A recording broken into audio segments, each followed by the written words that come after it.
Recording start हो गया? No ma'am. Yes ma'am. अच्छा, हाँ अब तो हो गया होगा, देखो स्क्रीन यस शेयर हो मैम गया, हो गया। Screen Yes, share ma'am. भी हो, अच्छा ठीक है। चलो हम लोग कंसाइनमेंट कर रहे थे, अगर तुम लोग को याद है तो कंसाइनमेंट का हम लोगों ने नॉर्मल जो क्वेश्चन होता है दैट इज कॉस्ट वाला वो कर लिया था। आज हम लोग कंसाइनमेंट का इनवॉइस पोर्शन जो है वो स्टार्ट करेंगे, ठीक है? कंसाइनमेंट का इनवॉइस।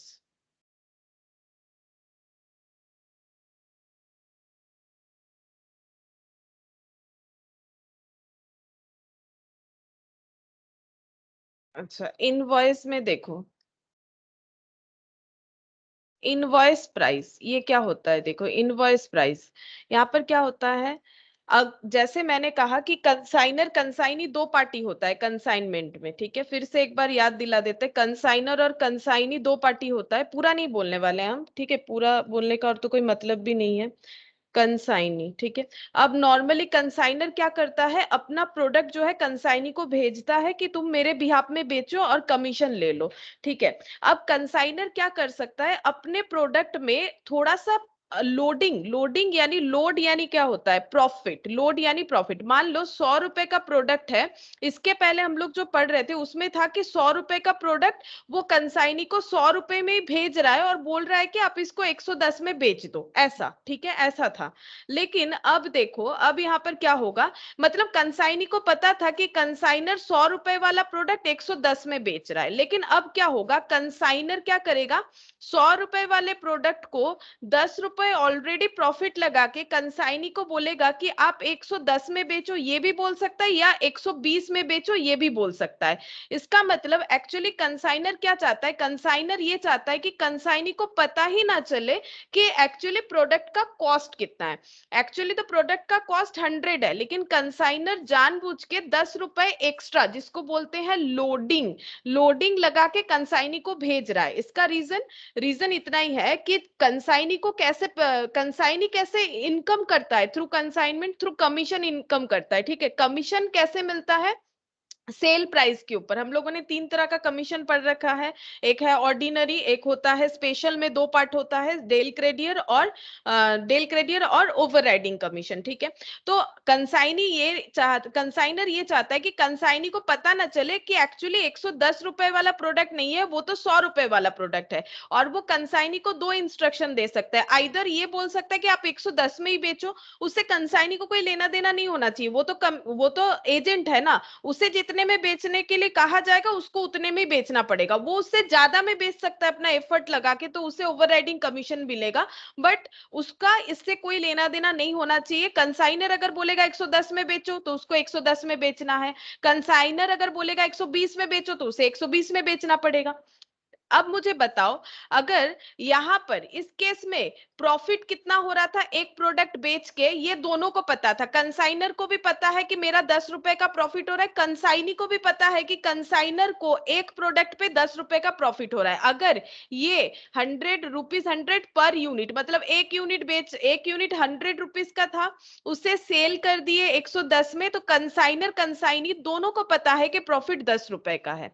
अब ये वाला केस बताओ, यहां पर कंसाइनर के हिसाब से प्रॉफिट कितना है, अगर 100 रुपए वाला प्रोडक्ट वो जानबूझ के 110 बोल रहा है, झूठ बोल रहा है, ठीक है? झूठ मतलब क्या, वो छुपाना चाहता है, कंसाइनी से हाइड करना चाहता है और बोल रहा है 110 में बेचो, तो बताओ कंसाइनर के हिसाब से प्रॉफिट कितना होगा, अगर 100 रुपए वाला प्रोडक्ट 110 में बिकेगा 10 रुपीज, और कंसाइनी को लगेगा यहाँ प्रॉफिट पता नहीं कितना है, मुझे तो नहीं समझ में आ रहा है, मुझे इस पे कमीशन मिलेगा, कंसाइनी नहीं पता कर पाएगा कि प्रॉफिट कितना है।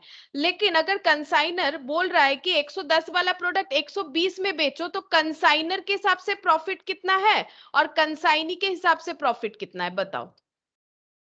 अगर 110 वाला प्रोडक्ट, ये 110, कंसाइनर के हिसाब से 20 और कंसाइनी में 10। करेक्ट, कंसाइनर को तो पता है मेरा प्रोडक्ट 100 रुपए का है, बिक रहा है 120 में, तो प्रॉफिट 20 रुपीज का। लेकिन कंसाइनी के हिसाब से क्या होगा, कंसाइनी को लगेगा 110 वाला प्रोडक्ट मैंने 120 में बेच दिया तो 10 रुपए प्रॉफिट। लेकिन मुझे बताओ कि एक्चुअली ट्रू प्रॉफिट कितना होना चाहिए, ट्रू प्रॉफिट 20 है या ट्रू प्रॉफिट 10 है, कौन सा है true profit?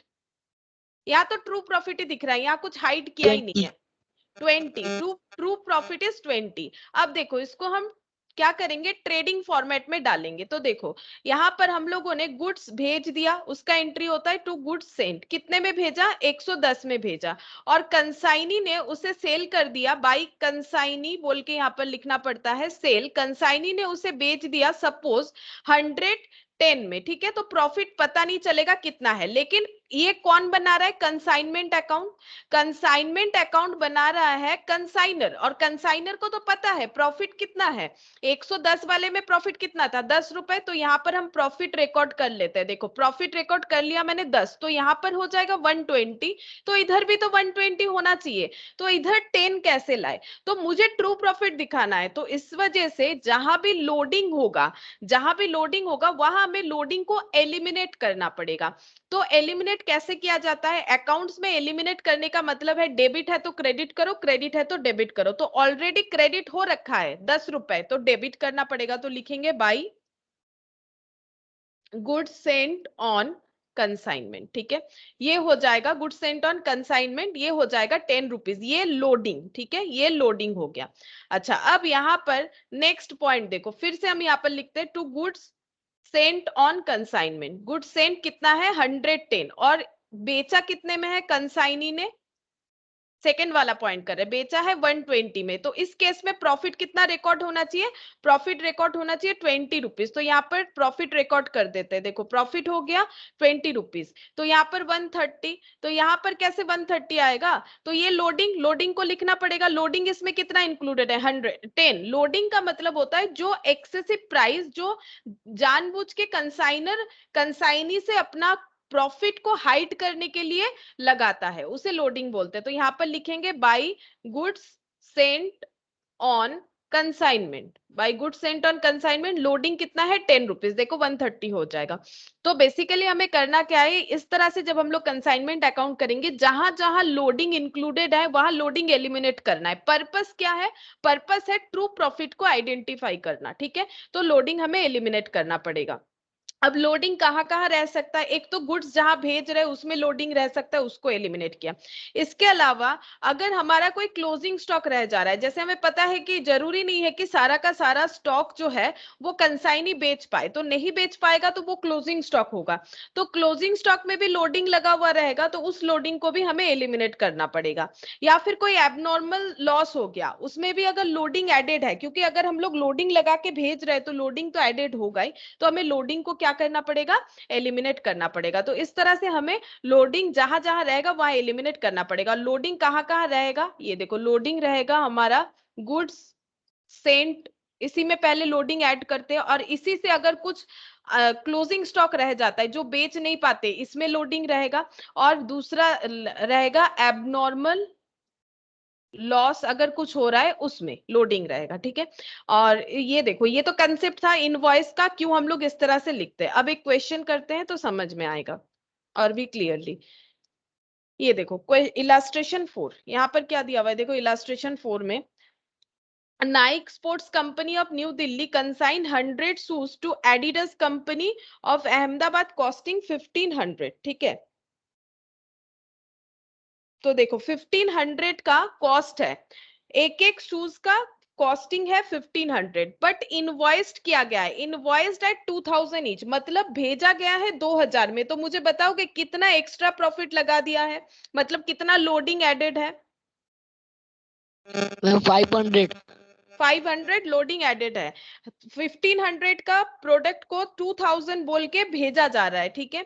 The consignor paid freight, consignor 10,000 freight दे रहा है, इंश्योरेंस इन ट्रांजिट 1500, इंश्योरेंस का खर्चा कर रहा है 1500, during transit 10 shoes were totally damaged, तो 10 शूज जो है वो डैमेज हो गए।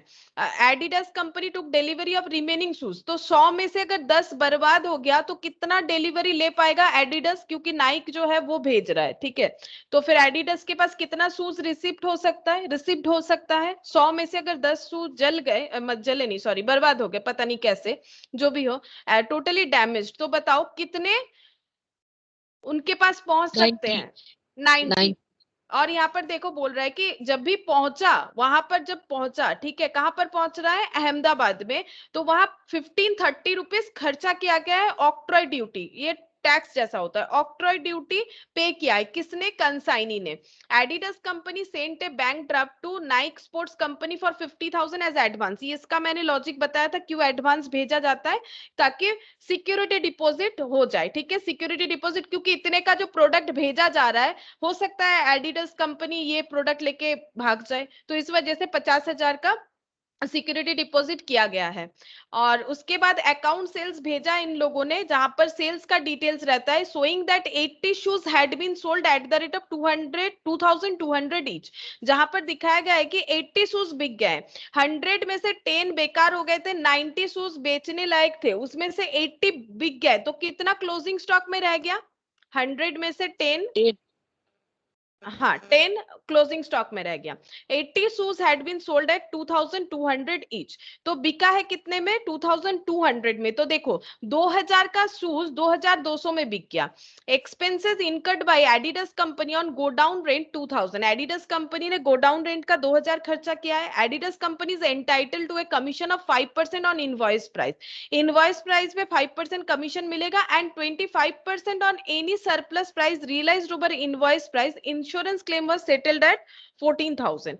जो एबनॉर्मल लॉस हुआ है उस पे इंश्योरेंस क्लेम भी मिला है। और कमीशन कैसे मिलेगा? 5% और 25%।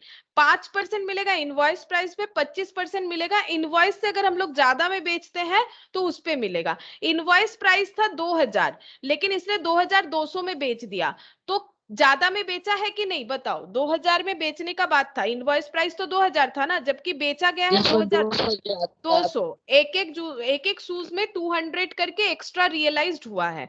बस ये क्वेश्चन दिया हुआ है, हम लोग को क्या करना है? हम लोग को कंसाइनमेंट अकाउंट प्रिपेयर करना है। तो क्वेश्चन नंबर 4, कंसाइनमेंट अकाउंट। यहां पर सबसे पहले क्या लिखा जाएगा? To goods sent on consignment. अच्छा, कितना पीसेस? देखो ये ट्रेडिंग के तरह ही होता है ना, ट्रेडिंग पीएल के तरह, जैसे हम लोग to opening stock to purchase लिखते हैं, उसी तरह से हम लोग अपना गुड्स जो है वो कंसाइनमेंट में भेज रहे हैं। कंसाइनमेंट अकाउंट डेबिट होगा अगर कोई एक्सपेंसेस होगा या लॉस होगा, और क्रेडिट होगा अगर कोई इनकम होगा। जब हम लोग गुड्स भेज रहे हैं तो हमारे लिए एक्सपेंस है, हमें खरीद के भेजना पड़ा। 100 शूज भेजा है हम लोगों ने, कितना करके हम लोगों ने इसका वैल्यू लगाया है तो वो 1500 का, लेकिन इनवॉइस्ड, इनवॉइस्ड मतलब 2000 जो, हाँ 2000 प्रोफोर्मा इनवॉइस जो बना है उसमें हम लोगों ने 2000 रेट लगाया है, यानी कितने का हम लोगों ने शूज भेजा है? करीब करीब 2 लाख, 2 लाख 2 लाख का भेजा है।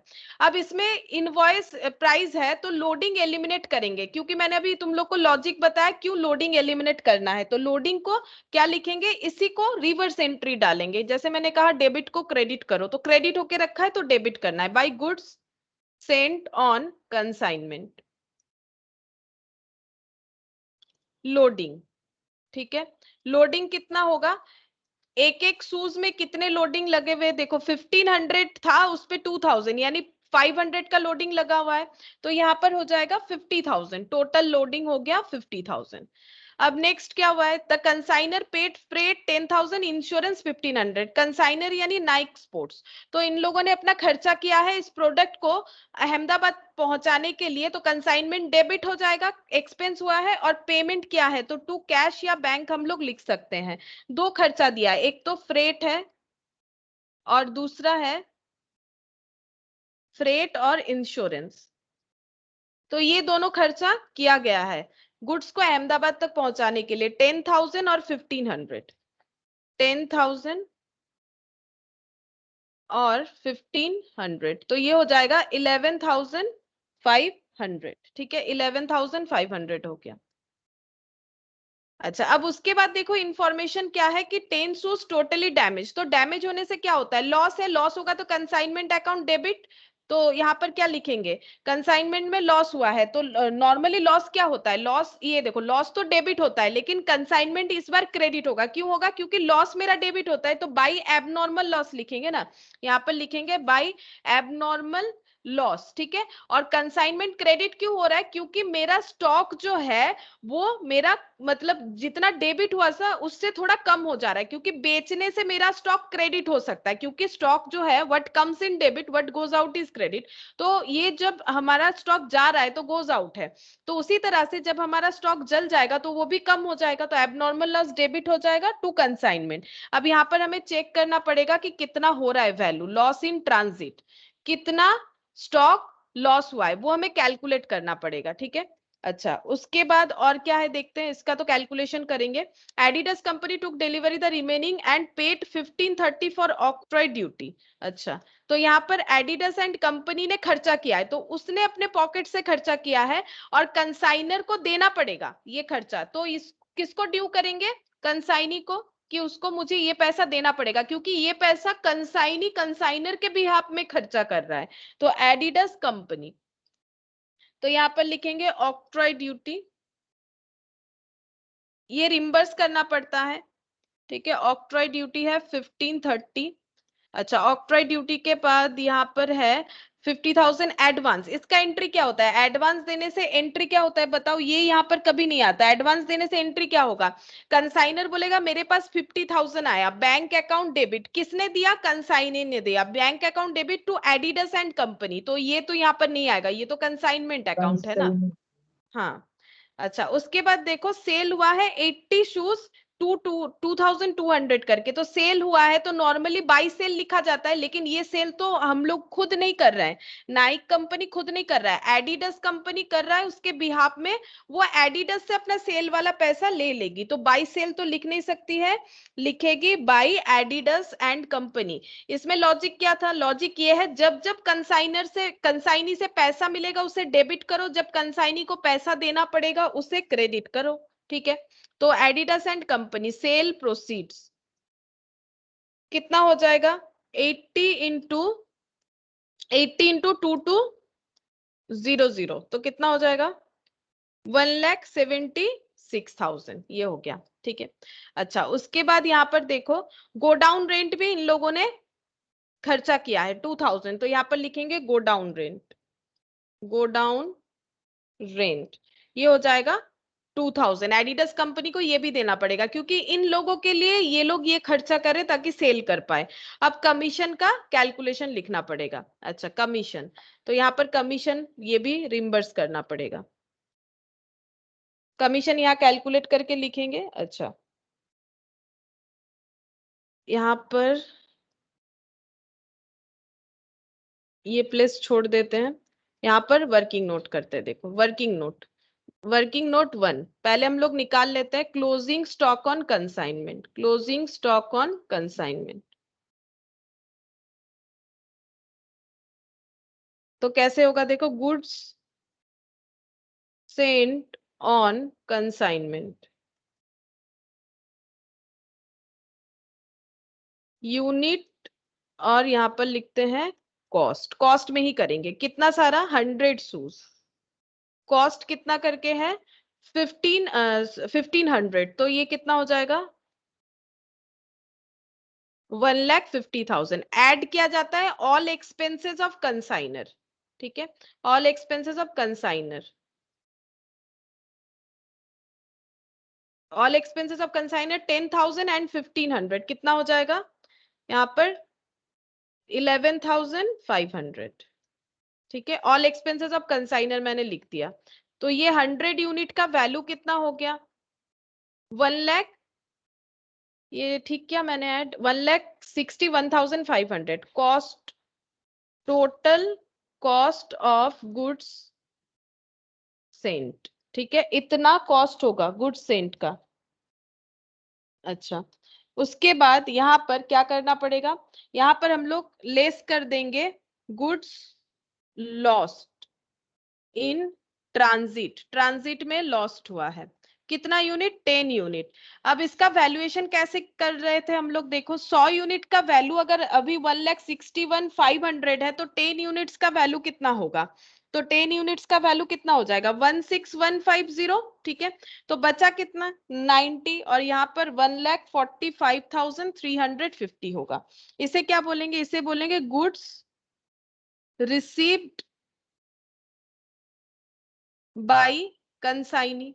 ठीक है, जिन लोगों ने प्रीवियस वाला नहीं देखा उन लोग को थोड़ा दिक्कत होगा, लेकिन वो उन लोग को पहले देखना पड़ेगा ये सब क्या हो रहा है, नहीं तो नहीं समझ में आएगा। तो ठीक है, अभी करते जाओ, बाद में देखोगे तो रिलेट कर लोगे। 90 यूनिट पहुंचा है और इसका वैल्यू इतना है, तो देखो 16,150 ये क्या है, कॉस्ट है जो गुड्स लॉस्ट हुआ है, तो इसको लिख देते हैं 16,150 गुड्स लॉस्ट इन ट्रांसिट। ठीक है, अच्छा, अब यहाँ पर हम लोग को क्या लिखना पड़ेगा, कमीशन का, और एक ये क्लोजिंग स्टॉक। क्लोजिंग स्टॉक भी लिखना पड़ेगा ना, सारा तो बिका नहीं है, तो क्लोजिंग स्टॉक कैसे निकालेंगे, ये देखो, ये पहुंचा, उसके बाद कंसाइनी ने खर्चा किया है। Non recurring expenses of consignee हमें यहाँ पर देना चाहिए, non recurring expenses of consignee आता है यहाँ। अच्छा, नॉन रिकरिंग एक्सपेंसेस में क्या आ जाएगा बताओ, कंसाइनी का दो खर्चा था, एक गोडाउन रेंट था और एक हमारा यहाँ पर ऑक्ट्रॉय ड्यूटी था, तो बताओ कौन सा आएगा, godown rent recurring, octroi duty, octroi duty है 1530, ये आ जाएगा 1530। तो 90 यूनिट्स का अब वैल्यू आ गया है 1,46,880। तो क्लोजिंग स्टॉक का वैल्यू कितना हो जाएगा, क्लोजिंग स्टॉक, ठीक है, तो क्लोजिंग स्टॉक 10 यूनिट्स होगा, क्यों बताओ, 80 यूनिट सेल हुआ है, तो क्लोजिंग स्टॉक जो है वो 10 यूनिट्स का होगा। तो अगर 90 का वैल्यू इतना है तो 10 का कितना होगा, 1,46,880 डिवाइडेड बाई 90 इंटू 10, बताओ कितना आ रहा है, 16,320 आ रहा है, देख सकते हो 16,320 आ रहा है क्लोजिंग स्टॉक का वैल्यू। ठीक है, तो मैंने तो पूरा कॉस्ट में कर दिया, इसीलिए कहीं पर भी अगर तुम लोग देखो तो मैंने यहाँ पर लोडिंग लगाया नहीं है, लेकिन हम लोग को सम्स को लोडिंग में करना है तो हम लोग लोडिंग में कन्वर्ट कर लेंगे, प्रॉब्लम नहीं है। 16,320 जो है ये मेरा कॉस्ट वैल्यू है क्लोजिंग स्टॉक का। अब इस पे कितना लोडिंग होगा, देखो, एक यूनिट, एक शू पे कितना लोडिंग है, एक शू पे लोडिंग है हमारा 500 का, तो फिर 10 शूज पे लोडिंग कितना है, लोडिंग जो कि क्लोजिंग स्टॉक है, 4,000। हाँ, तो ये हो जाएगा 10 इंटू 500, 5,000। ठीक है, तो 5,000 लोडिंग हो जाएगा। तो invoice price of closing stock कितना होगा, देखो invoice price of closing stock होगा 16,320 प्लस 5,000, तो ये कितना हो जाएगा, 16 और 5 कितना हो जाएगा, 21,320 इनवॉइस प्राइस। क्योंकि मैंने इनवॉइस प्राइस नहीं लिया ना, यहाँ पर मैंने कॉस्ट प्राइस लिया, इसीलिए लास्ट में मैंने यहाँ पर ऐड कर दिया invoice price of closing stock 21,320। तो इसको यहाँ पर लिख देते हैं, देखो, by closing stock, by closing stock lying with consignee,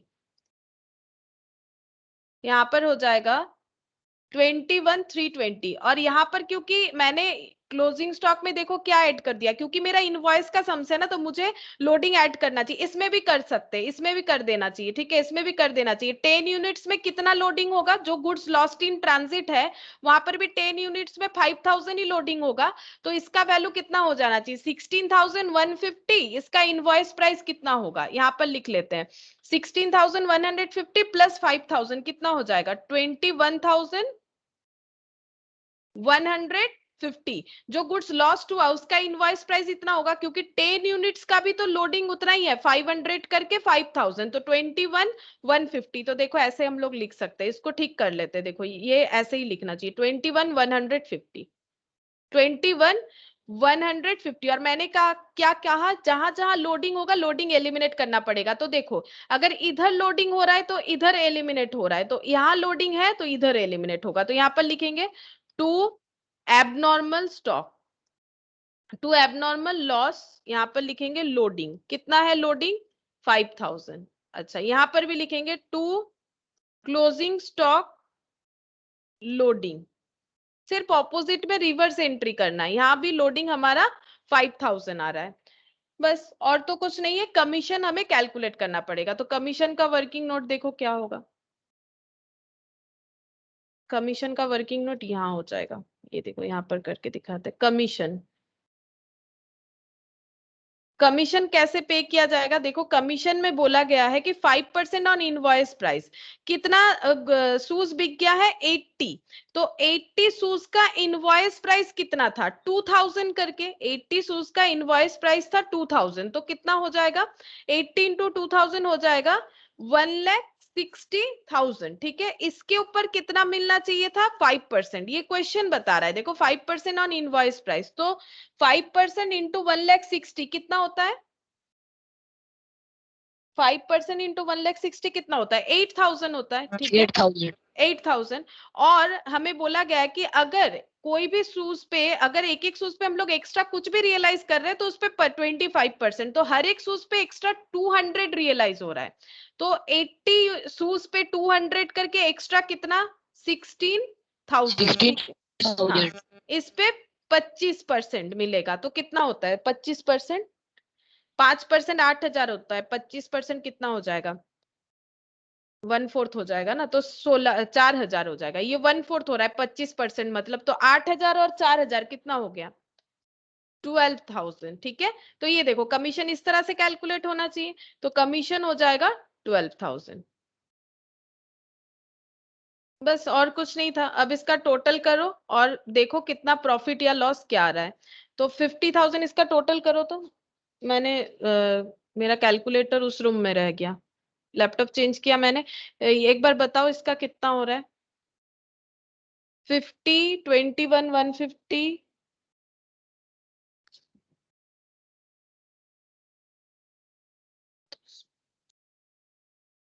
50,000, 21, 150, 1,76,000, 21, 320। अच्छा, मिल गया मुझे कैलकुलेटर। हम लिख रहे हैं 2,68,470 minus 10,000 minus 12,000 minus 2,000 minus 1,530 minus 11,500 minus 2 lakh, 31,440 to PL, transfer to transfer of profit. ठीक है, प्रॉफिट ट्रांसफर होगा। ये एक्चुअली ट्रेडिंग में चला जाता है, उसके बाद मतलब PL में चला जाता है, तो ये हो जाएगा 2,68,470। ठीक है, 68 आ रहा है या 60? मेरा तो 68 आया। 50, ओ अच्छा, इन मैंने यहाँ पर, 68। हाँ 68 आएगा क्योंकि मैंने यहाँ पर दिखाया है इनवॉइस प्राइस। ठीक है, तो ये देखो इस तरह से हो गया। अब हमें क्या करना है? अब हमें कंसाइनी अकाउंट प्रिपेयर करना है। कंसाइनी, कंसाइनी अकाउंट में क्या लिखेंगे? देखो, एक तो हम लोगों ने एडवांस ले रखा है, तो एडवांस का एंट्री होता है bank account debit to consignee by bank advance. ये हो गया 50,000। अच्छा, बाय कंसाइनमेंट, बाय कंसाइनमेंट देखो हम क्रॉस पोस्टिंग कर रहे हैं, यहाँ पर दिख रहा है to Adidas and company, actually consignee या फिर एडिडस एंड कंपनी लिख लो। एडिडस एंड कंपनी एक ही बात है, कंसाइनी या फिर एडिडस एंड कंपनी। तो यहाँ पर हो जाएगा by consignment account debit to Adidas and company, तो बाय कंसाइनमेंट बोल के ये सब आ जाएगा। Octroi godown rent commission, octroi godown rent commission, octroi है 1530, गोडाउन रेंट है 2000 और कमीशन 12,000। और यहाँ पर हो जाएगा टू कंसाइनमेंट, सेल करके जो पैसा आया था वो वाला 1,76,000। ठीक है, तो यहाँ पर बैलेंस करके देखो 1,76,000 और ये माइनस करने से कितना आ रहा है? By balance remitted. Adidas and company ने क्या किया है? उन लोगों के लिए 1,76,000 का सेल करवा दिया। ठीक है, ये पैसा मिल जाएगा नाइक एंड कंपनी को, लेकिन उन लोगों ने पहले से 50,000 दे रखा था सिक्योरिटी डिपॉजिट, तो 1,76,000 पूरा नहीं भेजेगा, 50,000 काट लेगा। उसके साथ साथ खर्चा कर किया है 1,530 का ऑक्ट्रॉय, 2,000 का गोडाउन रेंट और 12,000 कमीशन मिलेगा, तो बाकी बचा 1,10,470। ये पैसा रिम्बर्स कर देगा किसको? एडिडास एंड कंपनी रिम्बर्स कर देगी नाइक एंड कंपनी को, ठीक है। तो ये हो गया। तो देखो बिल्कुल कंसाइनमेंट क्वेश्चन जैसा था उसी तरह से ही है। इनवॉइस में बस एक ही चीज हमें क्या करना है, इनवॉइस जो है उसमें लोडिंग को हमें एलिमिनेट करना है, बाकी कंसाइनमेंट जैसे हम लोग कर रहे थे सेम है, इसमें और कोई डिफरेंस नहीं है। अच्छा नेक्स्ट देखो कौन सा है, नेक्स्ट एक ही क्वेश्चन है यहाँ पर, इलास्ट्रेशन 8। ये सब हो गया था, ये सब मैंने करवा दिया। इलास्ट्रेशन 8 करेंगे, ये दो ही बचा हुआ था। इलास्ट्रेशन 8 में देखो क्या दिया हुआ है। Ajay of Mumbai, Ajay of Mumbai consigned to Vijay of Delhi goods to be sold at invoice price which represent 125% of cost। ये क्वेश्चन काफी इंपॉर्टेंट है। देखो यहाँ पर बहुत सारा चीज मिसिंग है, हमें ढूंढना पड़ेगा। अजय जो है वो मुंबई में है, वो अपना चीज बिकवाना चाहते हैं दिल्ली में, किसके थ्रू से? विजय के थ्रू से। Goods to be sold, goods बिकवाना चाहते हैं लेकिन इनवॉइस प्राइस पे भेज रहे हैं दिल्ली। कितना इनवॉइस प्राइस है? 125% और कॉस्ट। तो यहाँ पर लिख के दिखाते हैं, देखो क्या बोल रहा है। 125% ऑन कॉस्ट का मतलब है ये invoice price, invoice price equal to 125% on cost. That means अगर कॉस्ट और इनवॉइस प्राइस देखे तो कॉस्ट कितना है? 125% ऑन कॉस्ट। तो कॉस्ट अगर 100 है तो इनवॉइस प्राइस है 125, क्योंकि 125% ऑन कॉस्ट बोला है। तो परसेंटेज जैसे 20% मिला है तो आउट ऑफ 100 20 मिला है ना, तो 125% ऑन कॉस्ट मतलब कॉस्ट का 125। तो कॉस्ट अगर 100 है तो इनवॉइस प्राइस 125। तो बताओ लोडिंग कितना? अगर मेरा कॉस्ट, इसका मतलब क्या हुआ? 25। 25, लोडिंग मेरा 25 हुआ। फर्स्ट यहां पर ये समझ में आया। Vijay is entitled to a commission of 10% on sales at invoice price and 25% of any excess realised over invoice price. Same बोला है उसी क्वेश्चन के तरह। इनवॉइस प्राइस पे बिकवाने से 10% मिलेगा और उससे ज्यादा में बिकवाने से जितना ज्यादा में सेल हो जाएगा उस पे 25% मिलेगा। The expenses on freight and insurance incurred by Ajay, Ajay कौन है? कंसाइनर, कंसाइनर ने 10,000 का खर्चा किया है। The account sales received by Ajay, account sales कौन भेज रहा है? विजय भेज रहा है, वही भेजेगा क्योंकि वही सेल कर रहा है। किसको भेज रहा है? ऑब्वियसली अजय को। Shows that Vijay has effected sales amounting to 1 lakh in respect of 75% of the consignment. तो विजय ने सेल करवाया है 1 लाख का, ठीक है, 1 लाख रुपीज का। और ये 1 लाख रुपीज क्या मतलब डिनोट कर रहा है? 75% ऑफ द कंसाइनमेंट। पूरे कंसाइनमेंट का 75% सेल मतलब 1 लाख है, ठीक है। यहाँ पर ही is selling expenses to be reimbursed by 8,000। और जो कंसाइनी है उसने सेलिंग एक्सपेंस किया, जैसे कि एडवर्टाइजमेंट वगैरह होता है, तो सेलिंग एक्सपेंस क्या है? कितना? 8,000। 10% of the consignment of goods valued of 12,500 were destroyed in fire। अब देखो बोला है 10% ऑफ कंसाइनमेंट ऑफ गुड्स, जितना गुड्स कंसाइंड किया गया था, सेंड किया गया था, उसमें 10% जो है वो एबनॉर्मल लॉस हो गया, डिस्ट्रॉयड इन फायर यानी एबनॉर्मल लॉस। और उसका वैल्यू है 12,500 एट दिल्ली गोडाउन, ठीक है। दिल्ली गोडाउन मतलब कंसाइनी के गोडाउन में। एंड द इंश्योरेंस कंपनी पे 12,000 net of salvage, insurance company ने 12,000 पे किया है। सैल्वेज मतलब जो बच जाता है, पूरा अगर नहीं चलता, मान लो 100 रुपए का सामान था लेकिन 20 रुपए का सामान बच गया तो 80 रुपीज पे क्लेम मिलेगा, उसी को बोलते हैं सैल्वेज।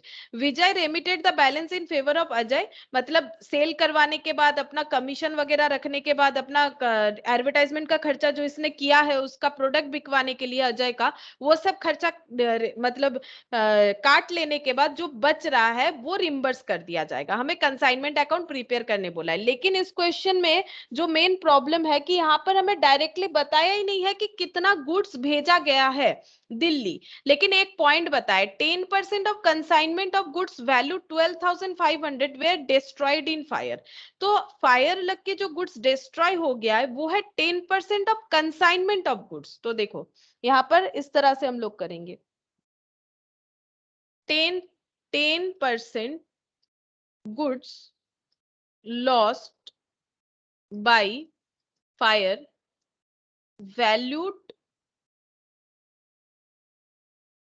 वैल्यूड कितना है? 12,500। और ये कौन सा वैल्यू है? इनवॉइस या कॉस्ट, देखो कैसे पता चलेगा कौन सा वैल्यू है। यहाँ पर बोला है कंसाइनमेंट गुड्स, तो कंसाइनमेंट कौन से प्राइस में किया गया था, इनवॉइस प्राइस में। कंसाइनमेंट इनवॉइस प्राइस में किया गया था, इसका मतलब 10% of goods lost by fire value 12,500 is invoice price. ये हमें आइडेंटिफाई करना है, इनवॉइस प्राइस बता रहा है, ये इनवॉइस प्राइस है। तो 10% का वैल्यू अगर 12,500 है, देन 100% इक्वल टू कितना होगा, 1,25,000। 1,25,000। ये देखो इंटू 100%, तो ये हो जाएगा 1,25,000। यानी टोटल गुड्स सेंट जिसका इनवॉइस प्राइस हो गया 1,25,000। ये इनवॉइस प्राइस क्यों, because this is the invoice price, तो इसका कन्वर्जन भी हमें क्या ला रहा है, इनवॉइस प्राइस ला के दे रहा है। अच्छा, अब हम लोगों को अगर लोडिंग निकालना है, हम लोग लोडिंग भी निकाल सकते हैं। 1,25,000 अगर हमारा इनवॉइस प्राइस है, तो दिस इज इक्विवेलेंट टू 125, क्योंकि इनवॉइस प्राइस 125 है। और मुझे अगर कॉस्ट या लोडिंग पता करना है, कुछ भी पता कर सकते हैं हम लोग, लोडिंग ही निकाल लेते हैं, आसान हो जाएगा। लोडिंग 25 लिख लेते हैं, है 25, ठीक है।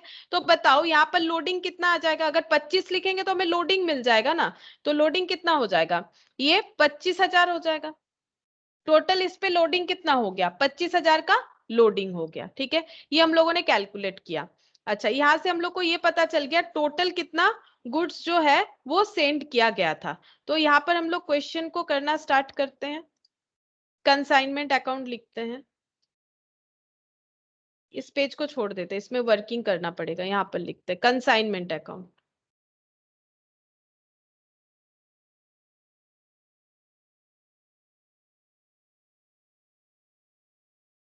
To goods sent on consignment 1,25,000। यहाँ पर लिखेंगे बाई, लोडिंग हटाएंगे, goods sent on consignment. Loading, loading को एलिमिनेट करना पड़ता है, लॉजिक मैंने बता दिया है। लोडिंग है 25,000। अब अगर कंसाइनर कुछ खर्चा करता है तो उसे हम लोग टू कैश बोल के दिखाते हैं। तो देखते हैं यहाँ पर क्या खर्चा किया है। The expenses on freight and insurance 10,000। अच्छा, फ्रेट एंड इंश्योरेंस 10,000, ठीक है। अच्छा, उसके बाद the account sales received Ajay shows that Vijay has effected sales 1 lakh, 1 lakh का सेल किया है, तो by Vijay sale proceeds, Vijay से सेल प्रोसीड्स का मिलने वाला है 1 लाख। अच्छा, उसके बाद यहाँ पर दिया हुआ है 75%, जो कि 1,75,000 है। अच्छा, हिज सेलिंग एक्सपेंसेस 8,000, तो उसे 8,000 हमें देना पड़ेगा टू विजय सेलिंग एक्सपेंस 8,000, ठीक है। सेलिंग एक्सपेंस 8,000 हो गया। 10% of consignment goods of the value 12,500 were destroyed, तो बाई एबनॉर्मल लॉस।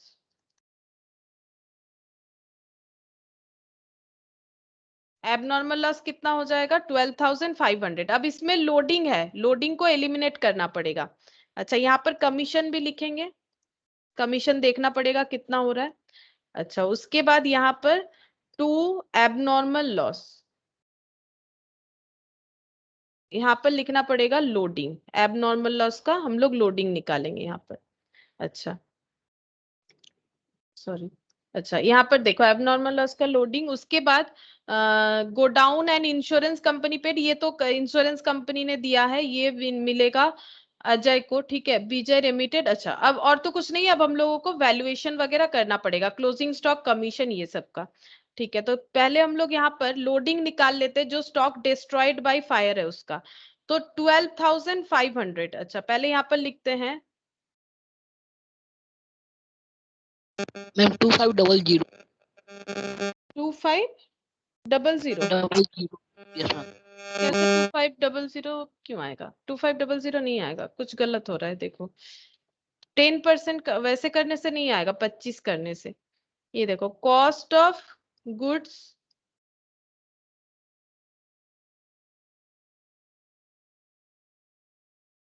यहाँ पर कॉस्ट ही लिखते, चलो कॉस्ट ऑफ गुड्स सेंट कितना है, कॉस्ट कितना है, 1,25,000 इनवॉइस प्राइस है 25, तो कॉस्ट ऑफ गुड्स सेंट कितना है 1 लाख, ठीक है।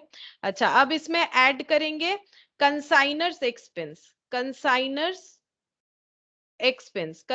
एक्सपेंस कितना है, ये देखो कंसाइनर एक्सपेंस है 10,000, ये देखो 10,000 है, तो ये कितना हो जाएगा 1,10,000। अच्छा उसके बाद गुड्स लॉस्ट हुआ है, गुड्स लॉस्ट हुआ है कितना 10%, तो 10% मतलब कितना हो जाएगा, लेस करेंगे गुड्स लॉस्ट, बताओ कितना होगा, 10% बोला है तो 10% हम लोग यूनिट नहीं दिया हुआ ना, तो 10% मतलब कितना हो जाएगा 11,000 है ना, 10% मतलब 11,000 हो रहा है, तो कितना बच रहा है 1,10,000 इंटू 10%, 99,000।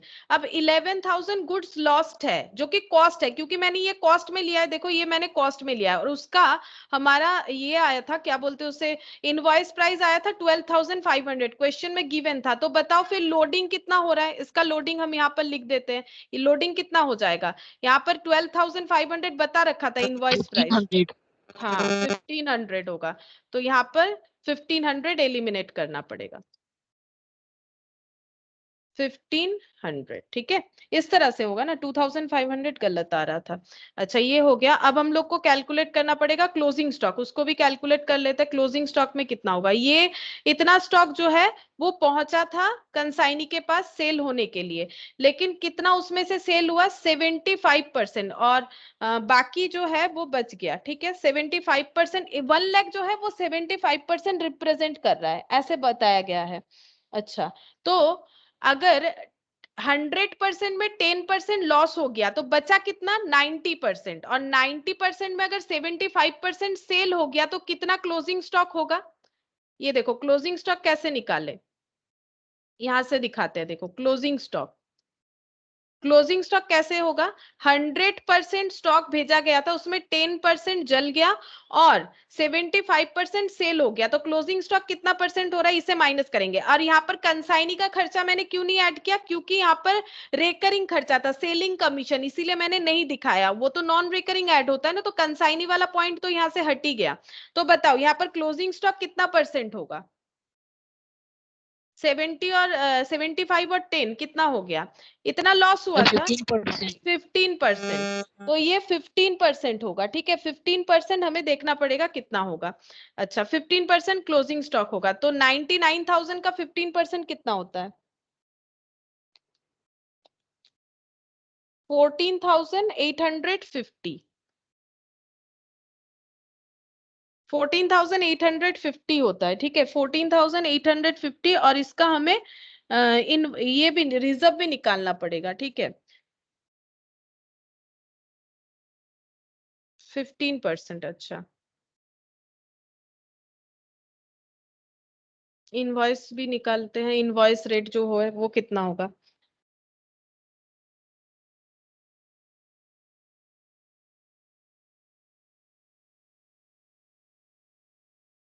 14,850, एक मिनट, नहीं कुछ तो गलत हो गया, 99,000 99,000 डिवाइडेड बाई 15 इंटू 15%, 99,000 इंटू 15%, 14,850 आ रहा है क्लोजिंग स्टॉक। अच्छा यहाँ पर कुछ बोला था, देख लेते हैं, 75% सेल हो गया था, तो ये 15% तो आएगा, वो तो सही है, 15% कितना होगा, अच्छा 1,25,000 टोटल था, इनवॉइस प्राइस था, तो 14,850, और लोडिंग कितना आ जाएगा देख लेते हैं, 14,850, और इसमें लोडिंग आना चाहिए हमारा 25 करके है, तो ये इस पे तो नहीं आएगा, 1 लाख पे देखना पड़ेगा, 1 लाख, अच्छा रुको एक मिनट, इसको कुछ इस तरह से करना पड़ेगा, यहाँ पर एक बार 15% लिख लेते हैं, क्लोजिंग स्टॉक जो है ये सही है, यहाँ पर लिखते हैं क्लोजिंग स्टॉक का वैल्यूएशन हो जाएगा 15%। अच्छा, अब हम लोग को निकालना पड़ेगा कि वैल्यू कैसे निकाले, इनवॉइस प्राइस के साथ हमें वैल्यू निकालना पड़ेगा। तो देखो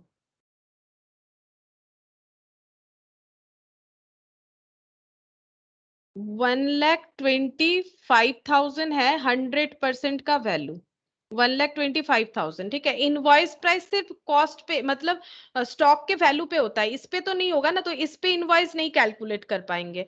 तो इस तरह से करना पड़ेगा। ये देखो 100% मतलब 1,25,000 हो रहा है, इनवॉइस प्राइस है। ठीक है, और तो इसका मतलब इनवॉइस प्राइस में हमें देखना पड़ेगा कि 1,25,000। अब इसमें ये देखो यहाँ पर ऐड करेंगे ये वाला खर्चा, दैट इज ये 10,000। 10,000 क्या है, 10,000 है एक्सपेंसेस।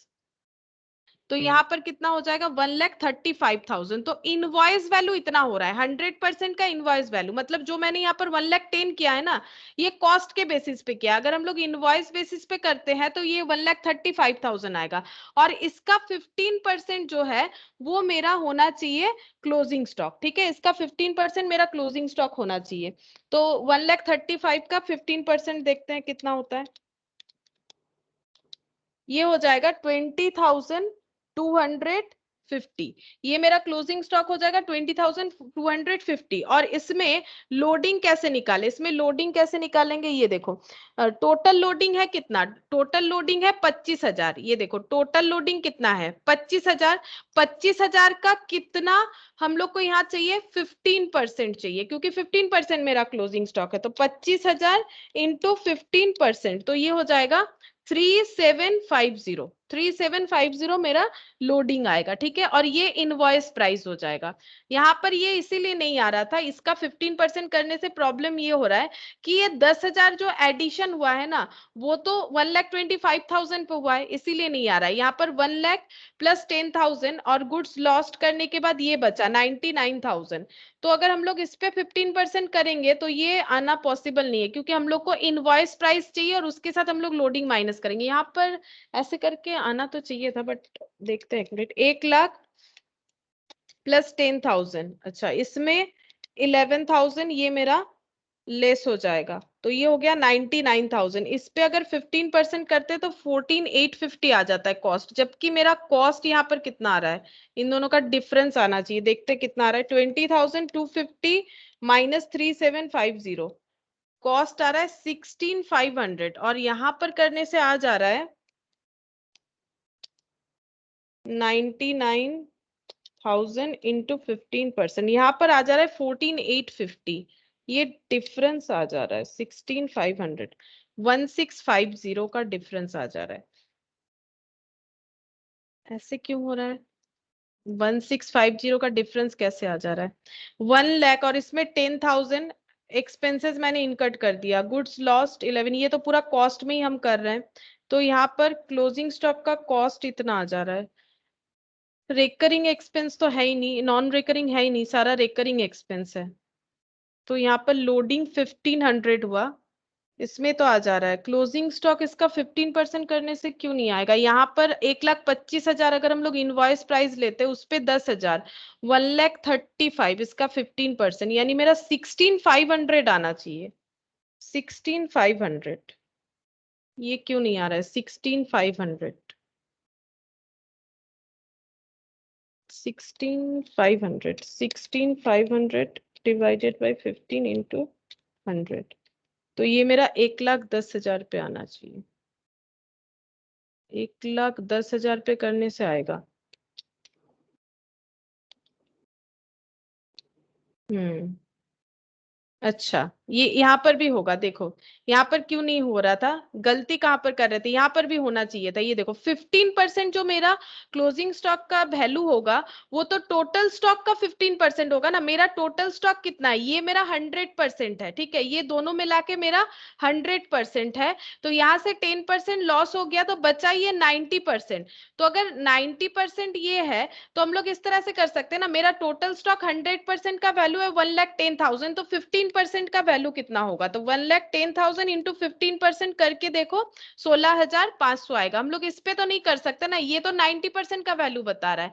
हम लोग को अगर करना है तो वो 100% में करना चाहिए कि टोटल स्टॉक 1,10,000 है, उसमें से 10% लॉस हो गया, बाकी बचा 15%, तो 1,10,000 अगर 100% का वैल्यू है तो 15% का वैल्यू कितना होगा, 16,500। इसमें भी आएगा कॉस्ट करके। तो यहाँ पर हम लोग लोडिंग भी निकाल सकते हैं 15%, यानी पूरा लोडिंग का 15%, 15% हो जाएगा 3,750। दोनों तरह से ही होगा, वही हम सोच रहे थे, ऐसे भी होना चाहिए, तो दोनों तरह से ही होगा। ठीक है, तो यहाँ पर हो गया क्लोजिंग स्टॉक, तो यहाँ पर लिखते हैं by closing stock line with consignee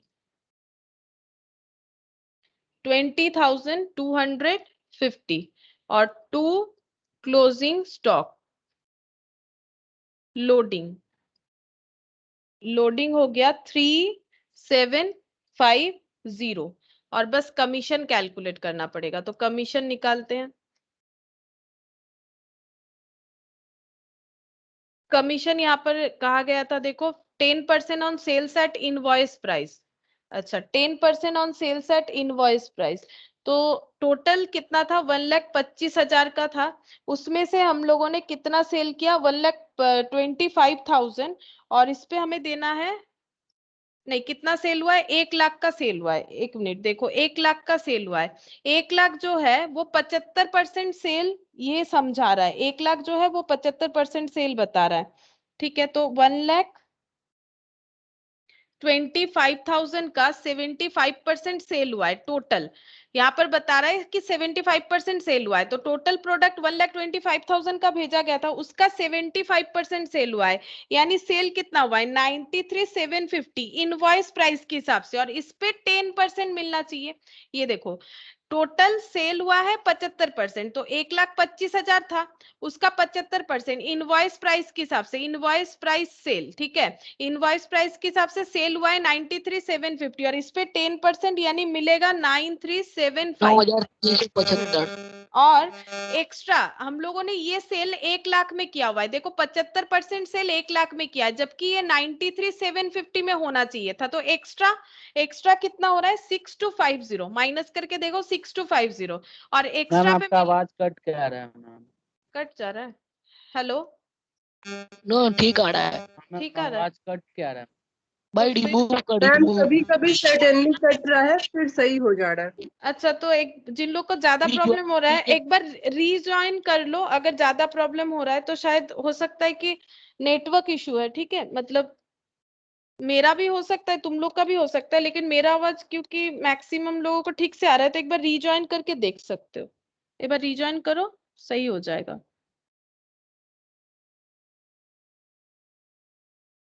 अच्छा, यहाँ पर देखो इस पे 25% करने से 1,562.50, तो दोनों का टोटल कर लो 9,375।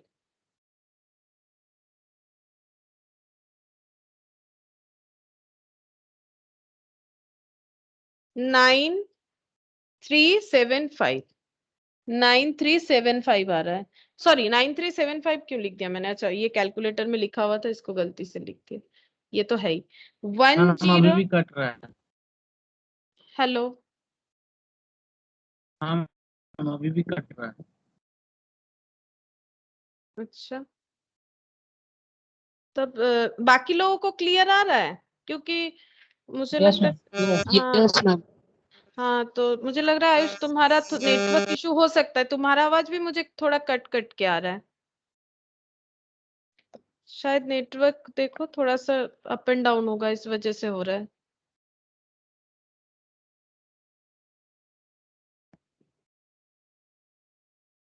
अच्छा, ये हो गया 109375, तो यहाँ पर लिख देते हैं कमीशन का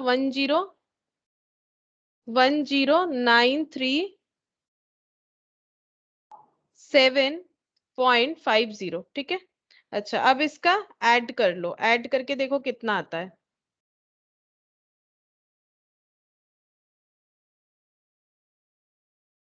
ये 7.5 है ना, इसको राउंड कर लो, अच्छा नहीं तो ऐसे भी रख सकते हो, उसमें कोई प्रॉब्लम नहीं है।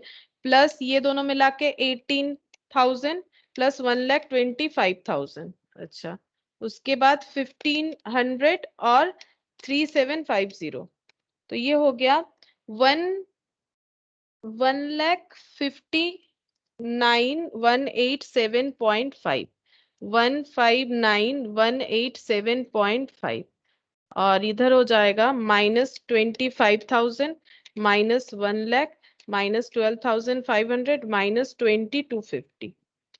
तो ये लॉस आ रहा है, ठीक है, 1437.5 बाई पीएल, लॉस हुआ है, ये कंसाइनमेंट में लॉस हुआ है। अच्छा, अब हम लोग यहाँ पर कंसाइनी अकाउंट बना लेते हैं। विजय अकाउंट, यहाँ पर बाई कंसाइनमेंट क्रॉस पोस्टिंग होगा, बाई कंसाइनमेंट और टू कंसाइनमेंट। यहाँ पर सेल प्रोसीड्स लिखना पड़ेगा जो कि 1 लाख था, ठीक है, और यहाँ पर सेलिंग एक्सपेंस और कमीशन, सेलिंग एक्सपेंस और कमीशन, ये पैसा वो काट के बाकी पैसा रिम्बर्स करेगा। सेलिंग कमीशन का 8000 था, और यहाँ पर सेलिंग का था, और कमीशन का आया 10,000, मैंने यहाँ पर पॉइंट में लिखा है 10,937.5, 937.5। तो देखते हैं 1 लाख रुपए में, 1 लाख रुपए किसके पास है, विजय के पास, वो अपना 8000 और ये पैसा रख के बाकी पैसा रिटर्न करेगा। 8000 माइनस 10,937.5, तो ये हो गया 81062.5, 81062.5 by balance remitted, by balance remitted, balancing figure. तो ये दो इनवॉइस प्राइस का एक क्वेश्चन दो ठो था, तो ये मैंने करवाया, देखो इस तरह से करना पड़ेगा तुम लोगों को। अच्छा, अब ये तो हो गया, देखो ये कंप्लीट, और बाकी क्वेश्चन मैंने करवा दिया था। अब हम लोग दूसरा टॉपिक स्टार्ट करने वाले हैं, that is sale of goods on approval basis, ठीक है।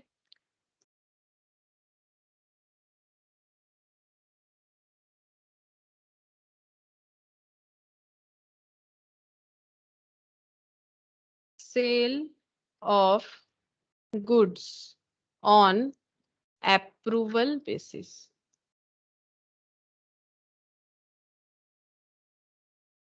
ये वाला पॉइंट स्टार्ट करेंगे।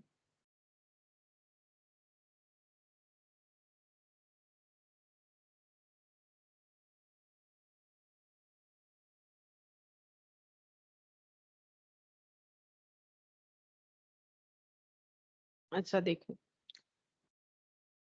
पहले यहाँ पर एक डायग्राम बना हुआ है, इसको एक बार देख लेते हैं। देखो, sale of goods on approval और रिटर्न बेसिस अकाउंटिंग ट्रीटमेंट। देखो यहाँ पर बोला है 3 तरह से सेल हो सकता है, कैजुअली, फ्रीक्वेंटली, न्यूमरसली। अब पहले इसका मतलब समझते हैं कि क्यों ऐसा बोला है। Sale of goods on approval और रिटर्न बेसिस क्या होता है, देखो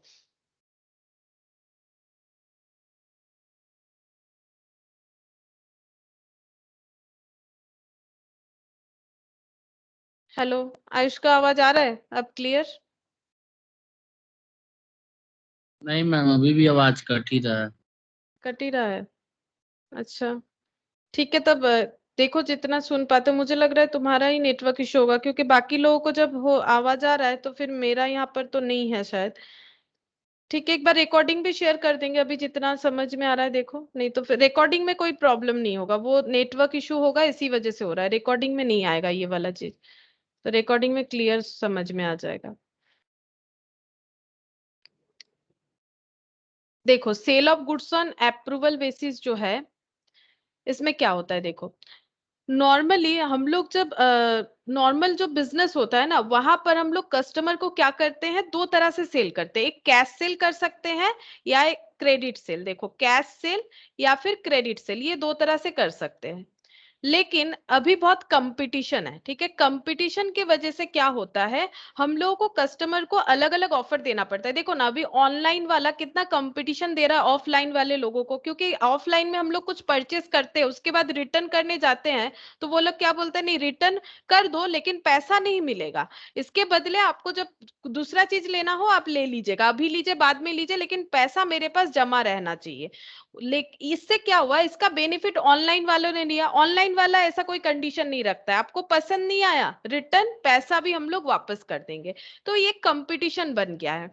तो अभी अगर कंपटीशन बन गया है तो अगर हम लोग को मार्केट में रहना है, इस कंपटीटिव मार्केट में, तो हम लोग को भी सेल, क्रेडिट सेल जो है, क्रेडिट सेल तो बहुत दिन से ही चल रहा है, लेकिन हमें क्या करना है, कुछ इस तरह का सेल करना चाहिए जो कि अप्रूवल बेसिस हो। अप्रूवल बेसिस का मतलब हम लोग कस्टमर को इस तरह से ऑफर कर सकते हैं, आप ये प्रोडक्ट लीजिए, आप इसको यूज करके देखिए, अगर आपको अच्छा लगता है तो ही आप इसको परचेस कीजिएगा, एक बार ले जाके देखिए, अगर अच्छा लगता है तो आप इसको अप्रूवल दीजिएगा, अभी आपको पैसा देने का जरूरत नहीं है। That is sale of goods on approval basis, ठीक है। लेकिन ऐसा ऑलवेज नहीं होता है कि पैसा नहीं देना पड़ता। अगर ऑनलाइन में देखोगे तो पैसा हम लोग दे देते हैं, लेकिन अगर उसके बाद पसंद नहीं आता है तो उसके बाद हम लोग रिटर्न करते हैं। और हर एक गुड्स का अलग अलग सिस्टम होता है, जैसे कुछ गुड्स होता है कि नॉन रिटर्नेबल, वो रिटर्न नहीं होता है, लेकिन कुछ गुड्स ऐसा होता है कि 15 डेज बाद रिटर्न कर दीजिए, 20 डेज बाद रिटर्न कर दीजिए, लेकिन पेमेंट हमें करना पड़ता है ऑनलाइन में। लेकिन अगर हमें पसंद नहीं आता है तो हम लोग 15 डेज बाद जब रिटर्न करते हैं,